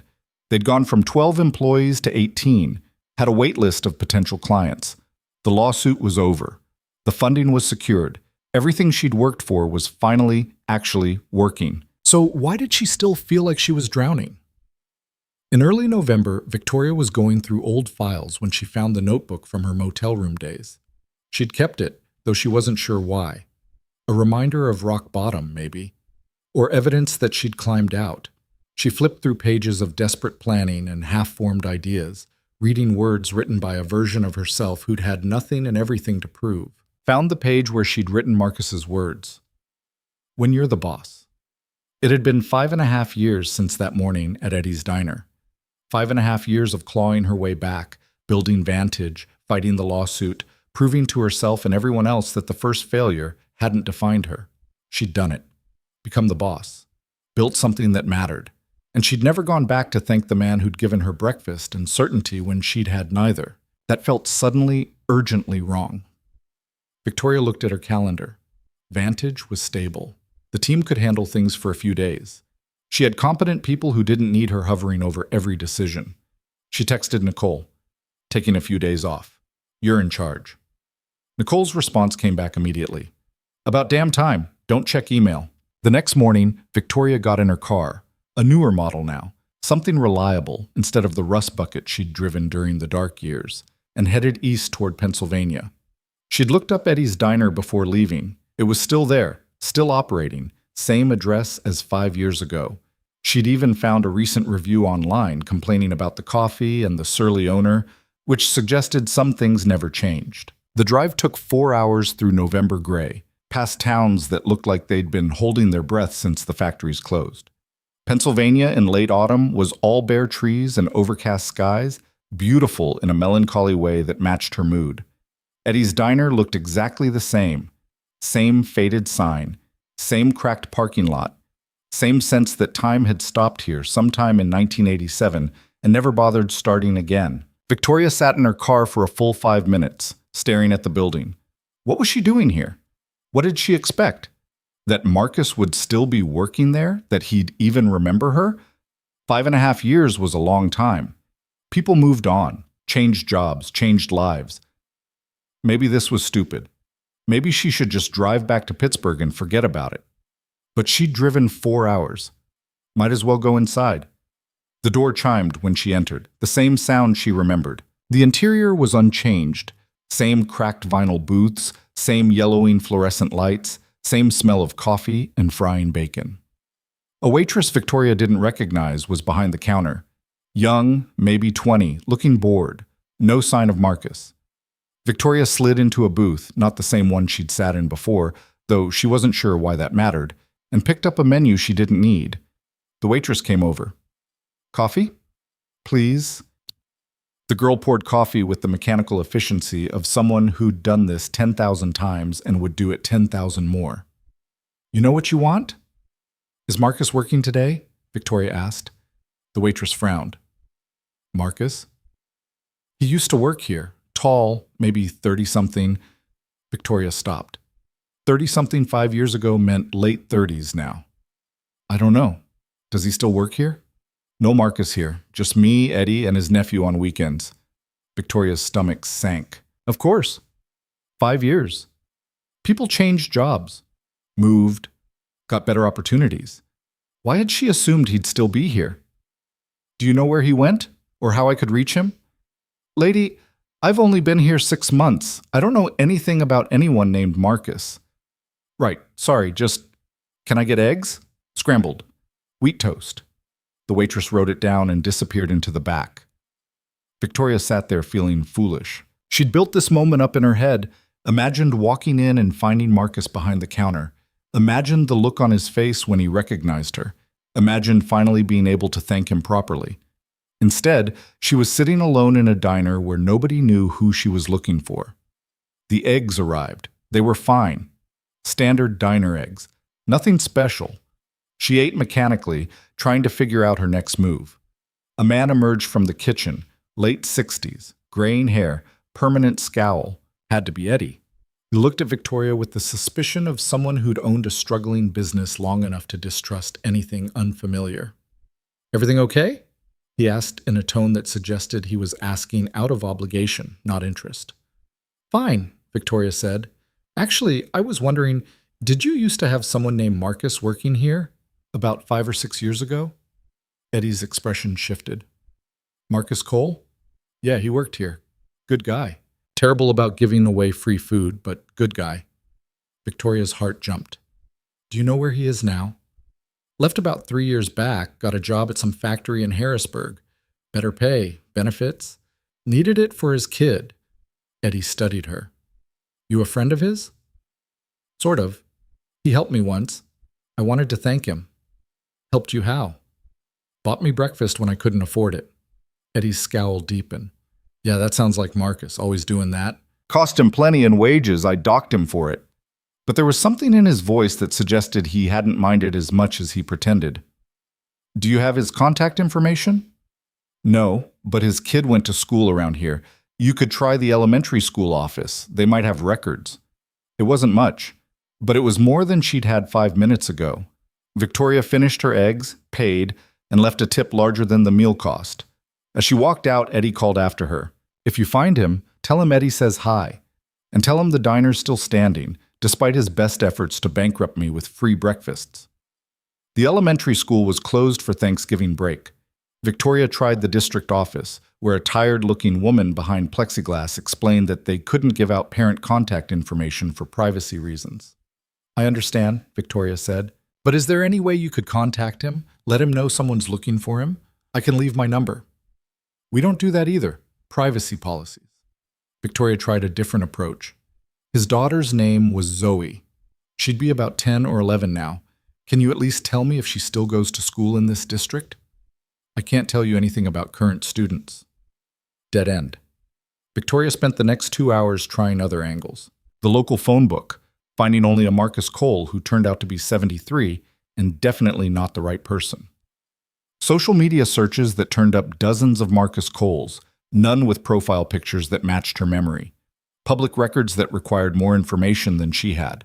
By late afternoon, she was sitting in her car outside the closed elementary school, fighting frustration. She'd come all this way, tracked down the diner, found out he'd moved on to something better. And now she had nothing. Maybe this was the universe's way of telling her some debts didn't need to be repaid, that some moments of kindness were supposed to stay small and private, not turned into grand gestures. But that didn't sit right. Victoria pulled out her phone and called Nicole.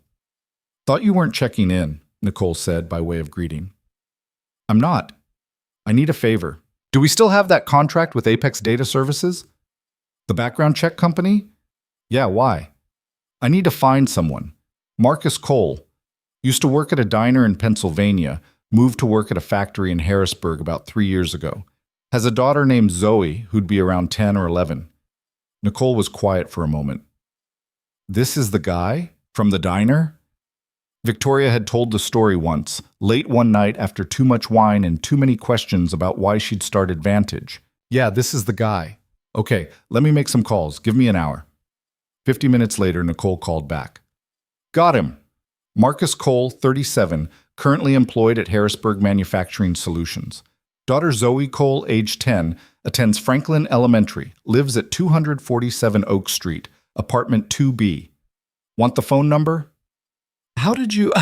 Apex owed us a favor, and your story about the diner is actually kind of famous around the office. People wanted to help. Victoria wrote down the address, her hand shaking slightly. Thank you. You going to call him? I don't know, maybe. Probably not. Victoria, you drove 4 hours to find this guy. Call him. What if he doesn't remember me? Then you remind him. What's the worst that happens? He thinks you're weird? You've survived worse. That was true. Victoria hung up and stared at the phone number Nicole had given her. 10 digits that connected to the person who'd changed her life without knowing it. She could call, explain who she was, ask to meet. Or she could show up at the address and hope he was home. Or she could do what she'd originally planned and just leave an envelope with a check and a note. All of these felt wrong in different ways. She started the car and drove to Harrisburg. Oak Street was in a neighborhood that was trying. Children's bikes on porches, holiday decorations going up early, a community garden on the corner. Not wealthy, but maintained, cared for. Building 247 was a 3-story apartment complex with exterior stairs and numbers painted on the doors. Victoria climbed to the second floor and stood in front of 2B, trying to figure out what to say. Before she could decide, the door opened. A girl stood there, 10 years old, dark hair, Marcus's eyes. She looked at Victoria with the fearless curiosity of a kid who'd been taught not to talk to strangers, but hadn't quite internalized the lesson. Hi, the girl said. Hi, is your dad home? He's in the shower. Are you from his work? No, Victoria stopped. Who was she? I'm an old friend. Is it okay if I wait? Zoe considered this. Mom says I'm not supposed to let strangers in. That's smart. I can wait out here. But it's cold. I'll be fine. Zoe looked torn between following rules and being polite. I'll tell him someone's here. She disappeared inside, leaving the door cracked. Victoria waited, her heart hammering in a way that seemed disproportionate to the situation. 5 minutes later, the door opened fully. Marcus stood there in jeans and a t-shirt, his hair still damp, looking exactly the same and completely different. Same height, same basic features.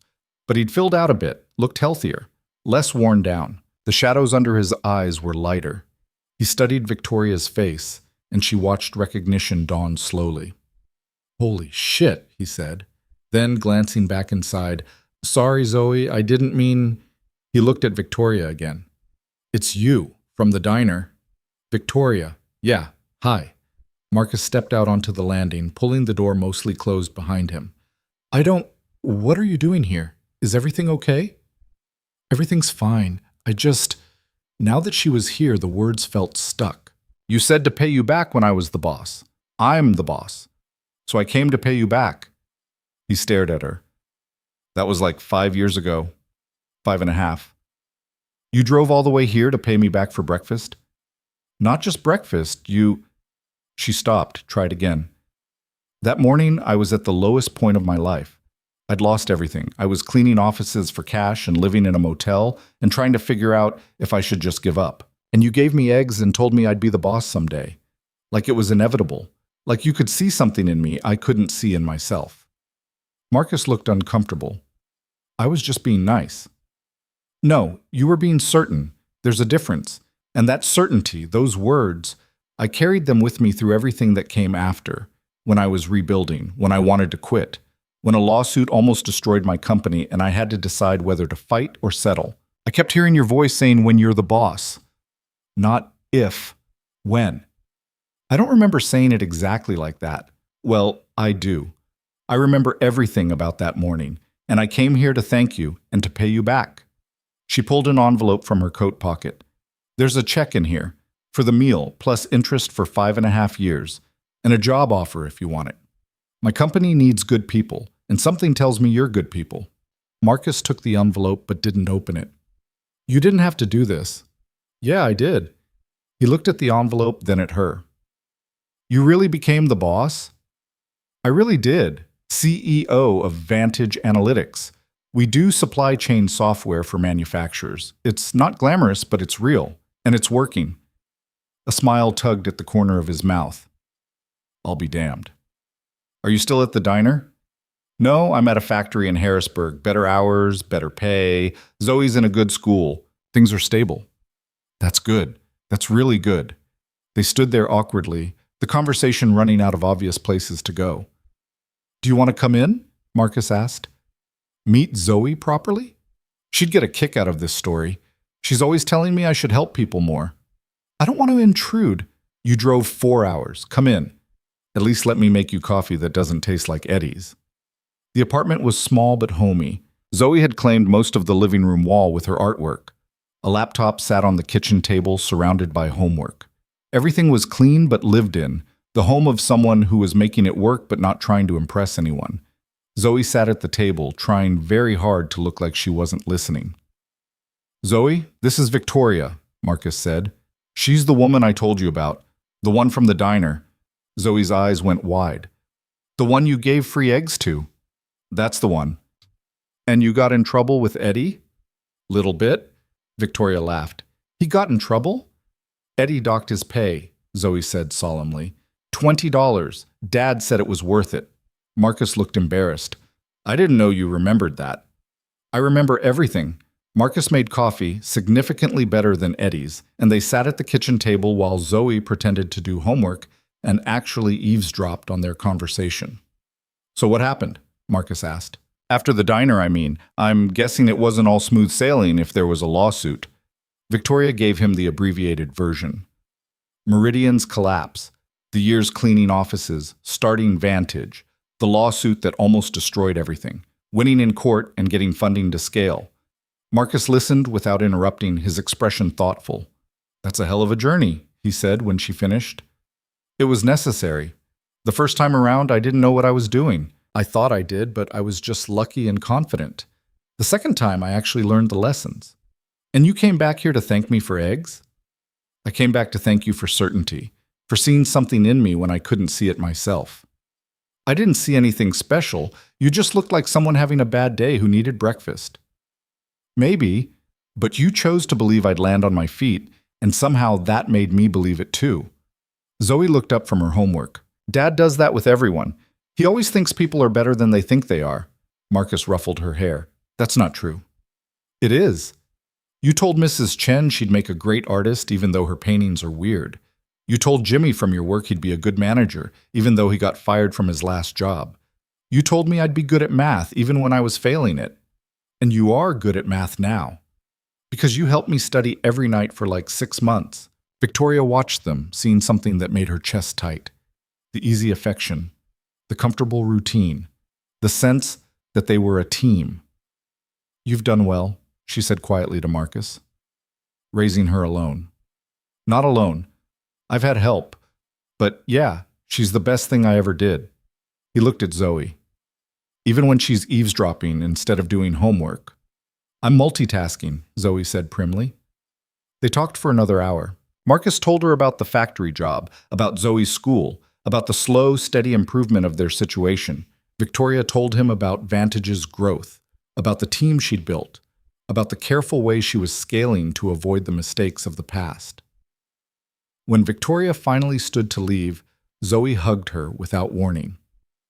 "Thanks for coming back," Zoe said. "Dad talks about you sometimes. The woman from the diner who he helped. He always wondered if you were okay." Victoria looked at Marcus over Zoe's head.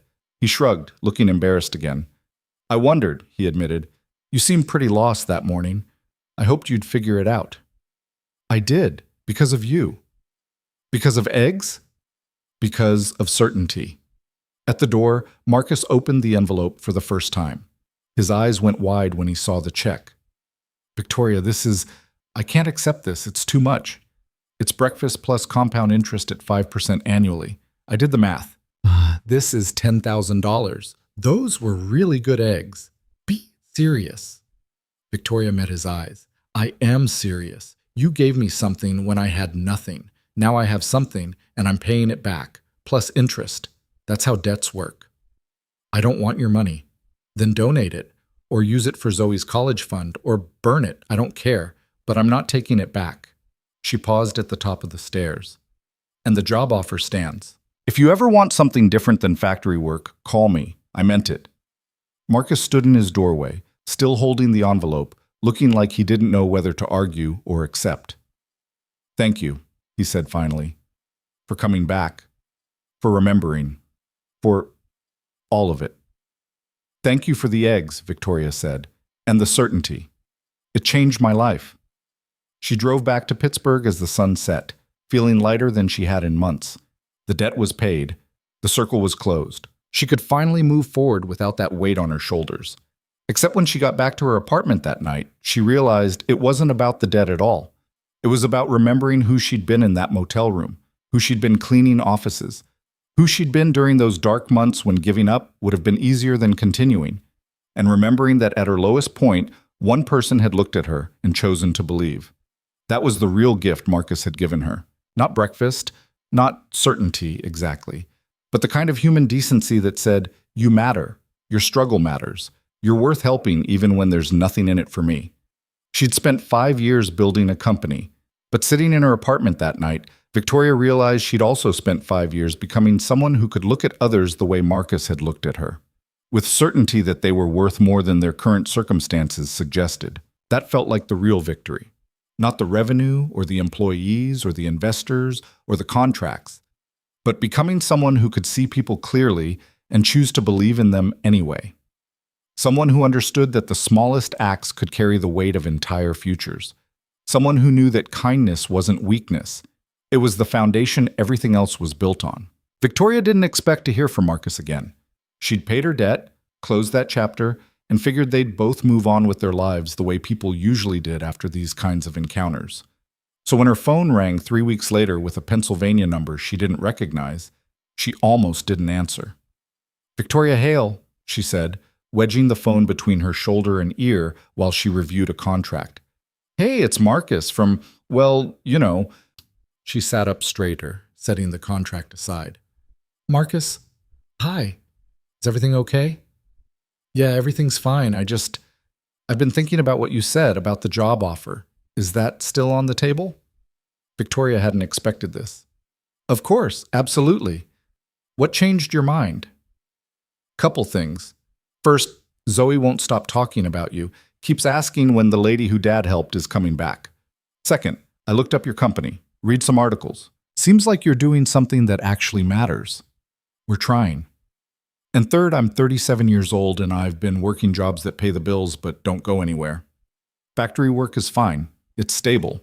But Zoe keeps asking what I wanted to be when I grew up, and I realized I don't have a good answer. Maybe it's time to figure that out. Victoria felt something warm expand in her chest. When can you start? That's the thing. I'd need to give notice at the factory. 2 weeks minimum, and I'd need to figure out logistics. Harrisburg to Pittsburgh is what, 2 hours? I can't do that commute every day with Zoe's school schedule. We have remote positions, Victoria said, and if you wanted to relocate eventually, I could help with that. But there's no pressure. We can make it work however works for you and Zoe. Marcus was quiet for a moment. You're serious about this? Completely. Marcus, I meant what I said. I need good people. People who understand what it means to work hard and care about others. That's you. I don't have a college degree. I don't have experience in tech or analytics or any of the stuff your company does. Do you know how to learn? Yeah. Do you know how to show up and do the work even when it's hard? I've been doing that my whole life. Then you're qualified. Everything else we can teach you. She heard him exhale. Okay. Yeah, let's do this. Let me give notice tomorrow, and I'll start in 3 weeks. Perfect. I'll have HR send you the paperwork. And Marcus, welcome to Vantage. When she hung up, Nicole was standing in her doorway with raised eyebrows. That was him? Diner guy? His name is Marcus. And yes, you hired him. I offered him a job months ago. He's just now taking me up on it. Nicole grinned. This is either really smart or really sentimental. Can it be both? I guess we'll find out. Marcus started in early December, working remotely from Harrisburg. Victoria had assigned him to operations, working under Nicole, handling logistics and client coordination. Nothing glamorous, but necessary work that required attention to detail and the ability to juggle multiple moving parts. He was good at it, better than good, actually. Within 2 weeks, Nicole was sending Victoria messages like, "Where did you find this guy?" And Marcus just solved a scheduling problem 3 of us have been fighting with for a month. He's meticulous, Nicole said during a management meeting. Doesn't miss details, follows up on everything. And clients actually like talking to him, which is rare for operations people. Told you he was good people, Victoria said. You hired him because he gave you free eggs. I hired him because he saw someone struggling and chose to help without asking what was in it for him. That's the kind of person I want on this team. By January, Vantage had grown to 24 employees.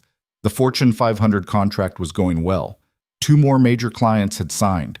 Revenue projections for the year were looking strong enough that Thomas from Beacon Partners had called to say the investors were pleased. Everything was finally, genuinely stable, which was when Marcus called her on a Tuesday afternoon, his voice tight with something Victoria recognized immediately as controlled panic. I need to ask you something, he said. And feel free to say no. This is way outside normal employer-employee boundaries. What's wrong? Zoe's school called. There's some kind of flu going around, half the kids are out sick, and they're sending everyone home early. Mrs. Chen, the neighbor who usually watches her, is visiting her daughter in Ohio. I'm supposed to be on a client call in 30 minutes, and I don't have anyone to pick her up. I'll do it, Victoria said immediately. You're in Pittsburgh. I can get there. Give me the school address.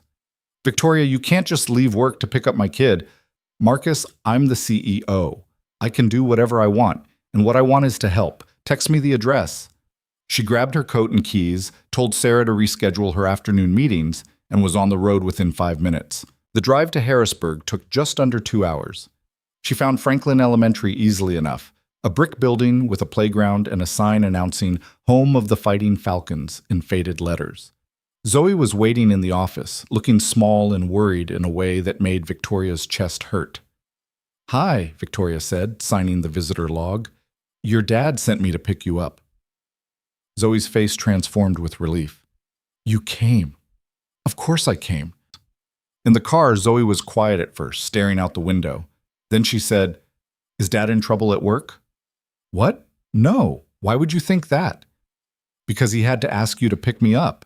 That seems like something that would make a boss mad. Victoria glanced at her. Zoe, your dad is one of the best employees I have. He's not in trouble, and I'm not mad. I'm glad he called me. Really? Really. You know what makes a good boss mad? When employees don't ask for help when they need it. Your dad needed help today, so he asked. That's exactly what he should have done. Zoe thought about this. You're a weird boss. Victoria laughed. Yeah, probably. Back at Marcus's apartment, Victoria helped Zoe get settled on the couch with a blanket and water. The girl didn't have a fever, just looked exhausted. Do you need anything else? Victoria asked. Can you stay until Dad gets home? I'm not supposed to be alone. Victoria checked her phone. Marcus's client call would run another hour at least. Sure, I can stay. They ended up watching a kids' movie about a girl who saved her village by being cleverer than everyone expected. Zoe provided running commentary about plot holes and character motivations with the kind of analytical mind that reminded Victoria of herself at that age. Do you like working for my dad? Zoe asked during a boring part. Your dad works for me, technically, but yeah, I like working with him. He says you're really smart, that you built your company from nothing. I had a lot of help. But you started it. That's cool. Zoe pulled the blanket tighter. I want to start something someday. Maybe a company or a charity or something that helps people. You could do all 3. Did you always know you wanted to start a company? Victoria thought about the motel room, the years of cleaning offices, the notebook full of desperate plans. No, I actually failed pretty spectacularly at my first company. Lost everything. Had to start over from nothing. Zoe's eyes widened. Really? Really? And for a long time, I thought that failure meant I wasn't cut out for this, that I should just give up and find something safer. What changed? Your dad, actually. He gave me breakfast one morning when I couldn't afford it, and he said something that made me think maybe I could try again, so I did. And it worked? Eventually, after a lot of hard work and mistakes and moments where I wanted to quit. But yeah, it worked. Zoe was quiet for a moment. I'm glad you didn't quit. Me too. Marcus came home an hour later, looking frazzled until he saw Victoria on the couch with Zoe asleep against her shoulder. I'm so sorry, he said quietly, setting down his bag. The call ran long, and then there was a follow-up, and, Marcus, it's fine. We watched a movie. She fell asleep halfway through. He carefully lifted Zoe, who stirred but didn't wake, and carried her to her room. When he came back, he looked embarrassed. Thank you, seriously. I know this wasn't part of the job description. Neither was giving me free breakfast, but you did it anyway. Marcus smiled. Fair point. Can I ask you something? Victoria said. And you can tell me if I'm overstepping. Shoot. Is it hard, doing everything alone? Marcus sat down in the chair across from her. Sometimes. Most of the time, actually. But you figure it out, find systems, build routines, lean on people when you need to. Do you have people? To lean on, I mean. Some. Mrs. Chen helps when she's around. There's a few other parents from Zoe's school, but yeah, it's mostly just me and her. Victoria thought about her own life, the apartment she came home to every night, the work she buried herself in because there wasn't much else, the way she'd built a successful company but hadn't built much of anything outside of it. I get that, she said quietly. The doing everything alone part. Different context, but I get it. They talked until late, about work, about Zoe, about the strange paths their lives had taken. Marcus told her about his parents, both gone now, about Zoe's mother, who sent birthday cards once a year but nothing else, about the weight of being the only one responsible for another human's entire world. Victoria told him about Meridian's collapse, about the lawsuit and how close she'd come to losing everything again, about the weird loneliness of running a company where you were responsible for everyone but couldn't really be close to anyone. That's the thing nobody tells you about being the boss, she said. You can have a whole team of people, a whole company full of relationships, and still be completely alone. Is that why you drove 4 hours to thank me for eggs? Marcus asked. Maybe. Partly. I wanted to close the loop, but also, I think I wanted to remember what it felt like when someone saw me clearly and chose to help anyway. No ulterior motives, no calculations, just basic human decency. Marcus was quiet for a moment. Can I tell you something? Of course. I didn't do anything special that morning. You needed breakfast. I had eggs, so I gave you eggs. That's it. I wasn't trying to change your life or teach you a lesson or any of the meaning you've attached to it. I know. But you turned it into this whole thing, this motivation that carried you through years of rebuilding. That's not about me. That's about you deciding to believe in yourself. Victoria looked at him. Maybe. But sometimes we need someone else to believe first, to show us it's possible. And now you're doing that for other people. Trying to, anyway. The job offer, picking up Zoe. This isn't charity, is it? You actually think I can do this work? I know you can do this work. I've seen the results. Marcus shook his head slowly. 5 years ago, I was serving eggs at a diner for minimum wage, wondering how I was going to make rent. Now I'm working for a tech company, making 3 times what I made then, and the CEO picks up my kid from school. Life is weird. Life is weird, Victoria agreed. She left around 11, driving back to Pittsburgh through empty highways. Her apartment felt especially quiet when she got home, but it was a different kind of quiet than usual. Less lonely, more thoughtful. Over the next few months, something unexpected happened. Marcus became essential to Vantage in ways that had nothing to do with his job description.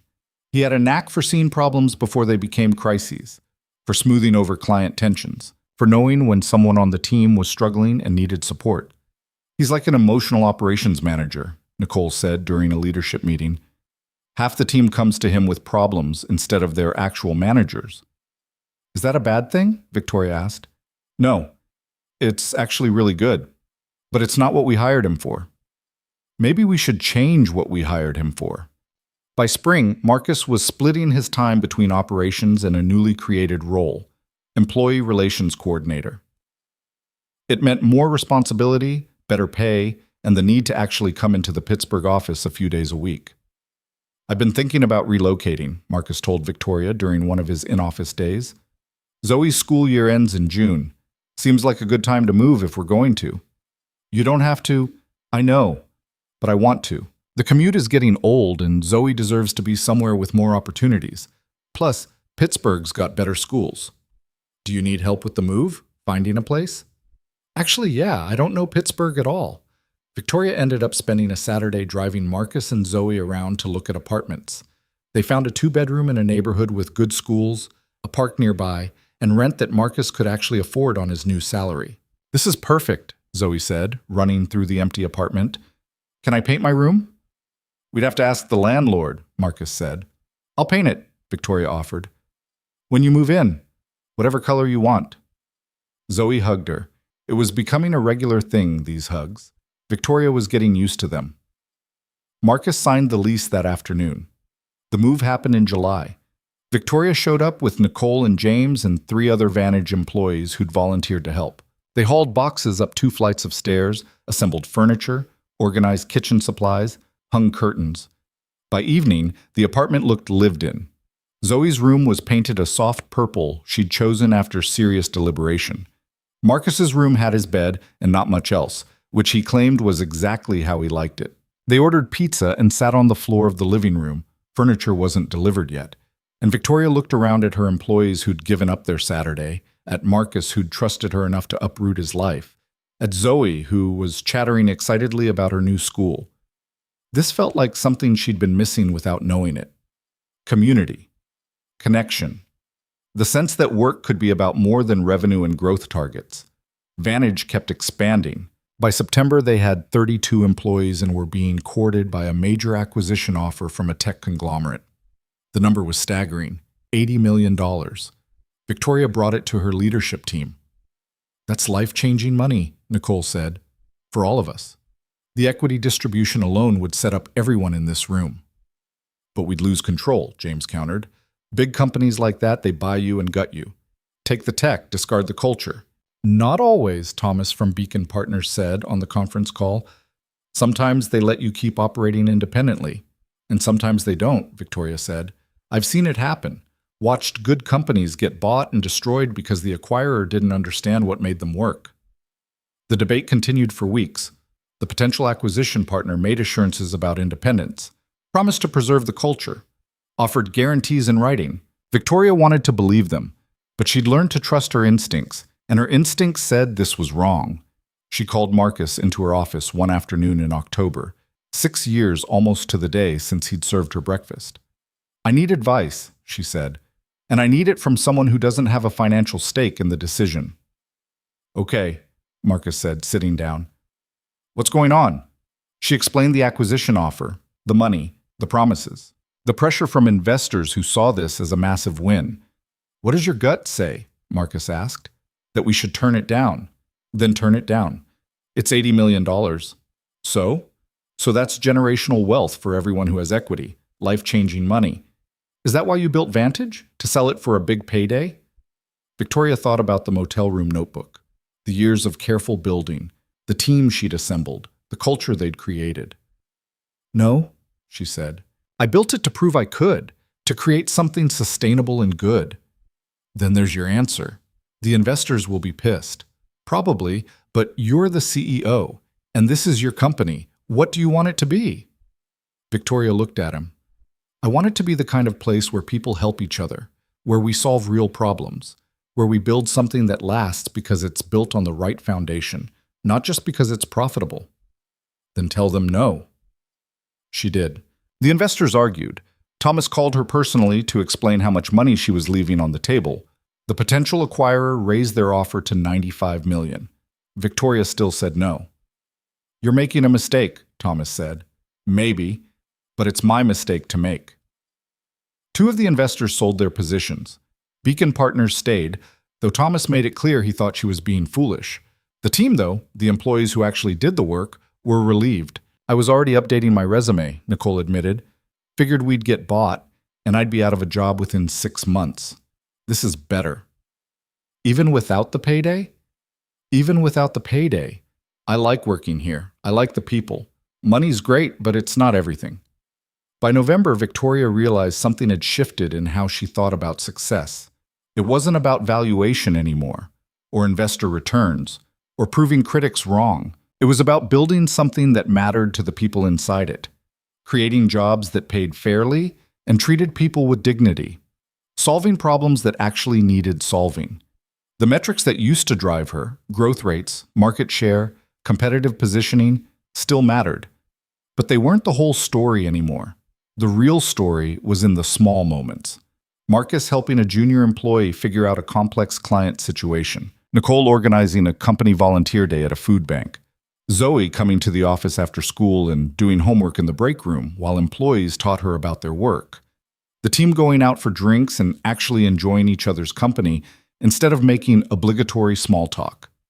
These moments didn't show up in quarterly reports, didn't impress investors, didn't make headlines, but they were what made Vantage worth building. On a cold morning in late November, almost exactly 6 years after Victoria had walked into Eddie's diner for the first time, she stood in front of her entire company for the annual year-end meeting. 32 people looked back at her. Some had been there since the beginning. Others had joined recently. All of them had chosen to be here, to be part of what they were building together. This was a big year, Victoria began. We grew revenue by 60%, added 12 new clients, expanded into 2 new markets. The numbers are good. Really good. Everyone applauded politely. But the numbers aren't why I'm proud of this company, Victoria continued. I'm proud because of how we grew, because we didn't sacrifice our values to hit targets.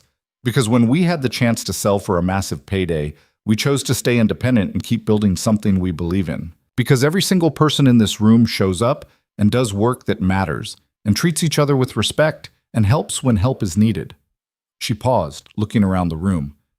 6 years ago, I had nothing. A failed company, a destroyed reputation, and $3 in my pocket.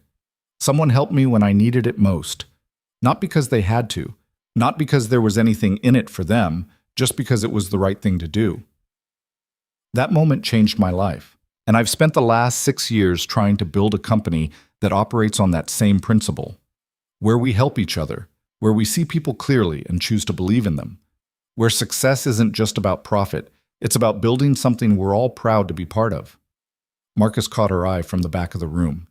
He nodded slightly, understanding exactly what she was saying. So thank you, Victoria finished, all of you, for being the kind of people who make this company what it is, for choosing to be here, for building something that matters. The applause this time was genuine, loud, real. After the meeting, Marcus found her in her office. Good speech, he said. I meant every word. I know you did. He sat down. Can I tell you something? Always. When I gave you those eggs 6 years ago, I didn't think about it again for months, years even. It was just breakfast, just being decent to someone having a bad day. I never imagined it would lead to this. To me, working for you, to moving to a new city, to my daughter having opportunities I couldn't have given her otherwise. Marcus, no, let me finish. You keep thanking me for that breakfast, but I need to thank you for seeing something in me I didn't see in myself, for offering me this job, for picking up Zoe when I needed help, for showing me that it's possible to build something good in a world that usually rewards people for being ruthless. You changed my life too. Victoria felt her throat tighten. We helped each other. Yeah, we did. That's how it's supposed to work, right? People helping people? Should be. Doesn't always happen that way.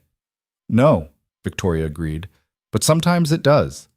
And sometimes those small moments end up mattering more than anyone expected. They sat quietly for a moment, both thinking about the distance they'd traveled. The person Victoria had been in that motel room. The person Marcus had been, working minimum wage and worried about making rent. The people they'd become, together. I'm going to Eddie's next week, Victoria said suddenly, for the anniversary. 6 years since the breakfast. You want to come? Marcus smiled. Yeah, let's go.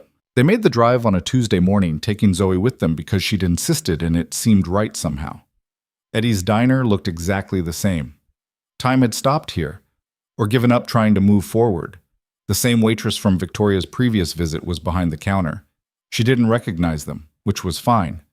They slid into a booth, the same one Victoria had sat in 6 years ago, though she didn't mention it, and ordered coffee. Eddie emerged from the kitchen, wiping his hands on his apron. He looked at Marcus, and recognition dawned. "Well, I'll be damned," Eddie said. "Marcus Cole, heard you got a fancy job in the city." "Not fancy, just better than here." "Everything's better than here," Eddie looked at Victoria. "And you're the woman who was looking for him. You find him?" "I did." "Good. He owed me for all those free breakfasts he gave away. You pay him back yet?" "I did." Then maybe now he can pay me back." Marcus laughed. "Eddie, you docked my wages for those breakfasts. I already paid you." "Emotional damages," Eddie said. "You gave me heartburn with your charity nonsense." But he was smiling, barely, but smiling. They ordered breakfast, eggs, toast, coffee. The same meal Victoria had eaten 6 years ago when her life was at its lowest point. It tasted the same. Perfectly ordinary diner food, nothing special. Except it was special because of what it represented. "You know what's weird?" Zoe said, cutting into her pancakes. 6 years ago I was 4. I don't remember that time, but that breakfast my dad gave you changed everything, and I wasn't even old enough to know it was happening." "That's how life works sometimes," Victoria said. "The moments that matter most, you don't recognize them when they're happening. You only see them looking backward. Do you wish you'd known, that morning, that it would lead to all this?" Victoria thought about that, about the woman she'd been, sitting in this same booth, trying to figure out if she had any fight left. "No," she said finally. "If I'd known, I might have put too much pressure on it, might have tried to force it into something it wasn't. The beauty was that it was just a moment, just someone being kind. Everything that came after, that was work, choice, determination. But it started with something small." Marcus raised his coffee cup. "To small moments." Victoria clinked her cup against his. "To small moments that become big lives." Zoe joined in, her cup of orange juice completing the circle.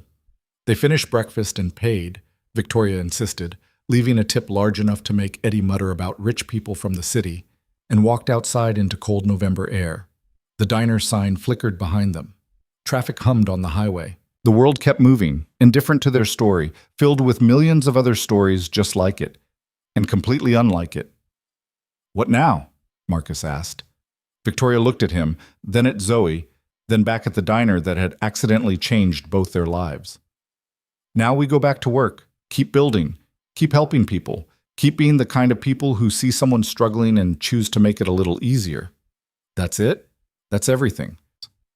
They got in the car and drove back to Pittsburgh, back to the company they were building together, back to the lives they'd constructed from nothing and kindness and stubborn refusal to give up. Behind them, Eddie's diner stayed exactly where it was, serving eggs to people who needed them, a small place where small moments happened that sometimes turned into something extraordinary. Not because there was anything magical about the place, but because every day, all over the world, people had choices. To help or to turn away. To believe in someone or to write them off. To see the person in front of them clearly, with all their struggles and potential, and decide they were worth an act of kindness. Marcus had made that choice 6 years ago. Victoria had carried it forward. And now Vantage Analytics was a place where 32 people came to work every day, knowing they were valued, knowing they mattered, knowing that success was measured not just in dollars, but in dignity. That was the legacy of a single breakfast, not the meal itself, but what the meal represented, the radical, revolutionary act of seeing another human being and choosing to help. Without expectation, without calculation, just because it was right. Everything else, the company, the success, the money, the growth, was just what happened when you built a life on that foundation. When you made kindness not a weakness, but a strategy. When you understood that the smallest acts could carry weight enough to change entire futures.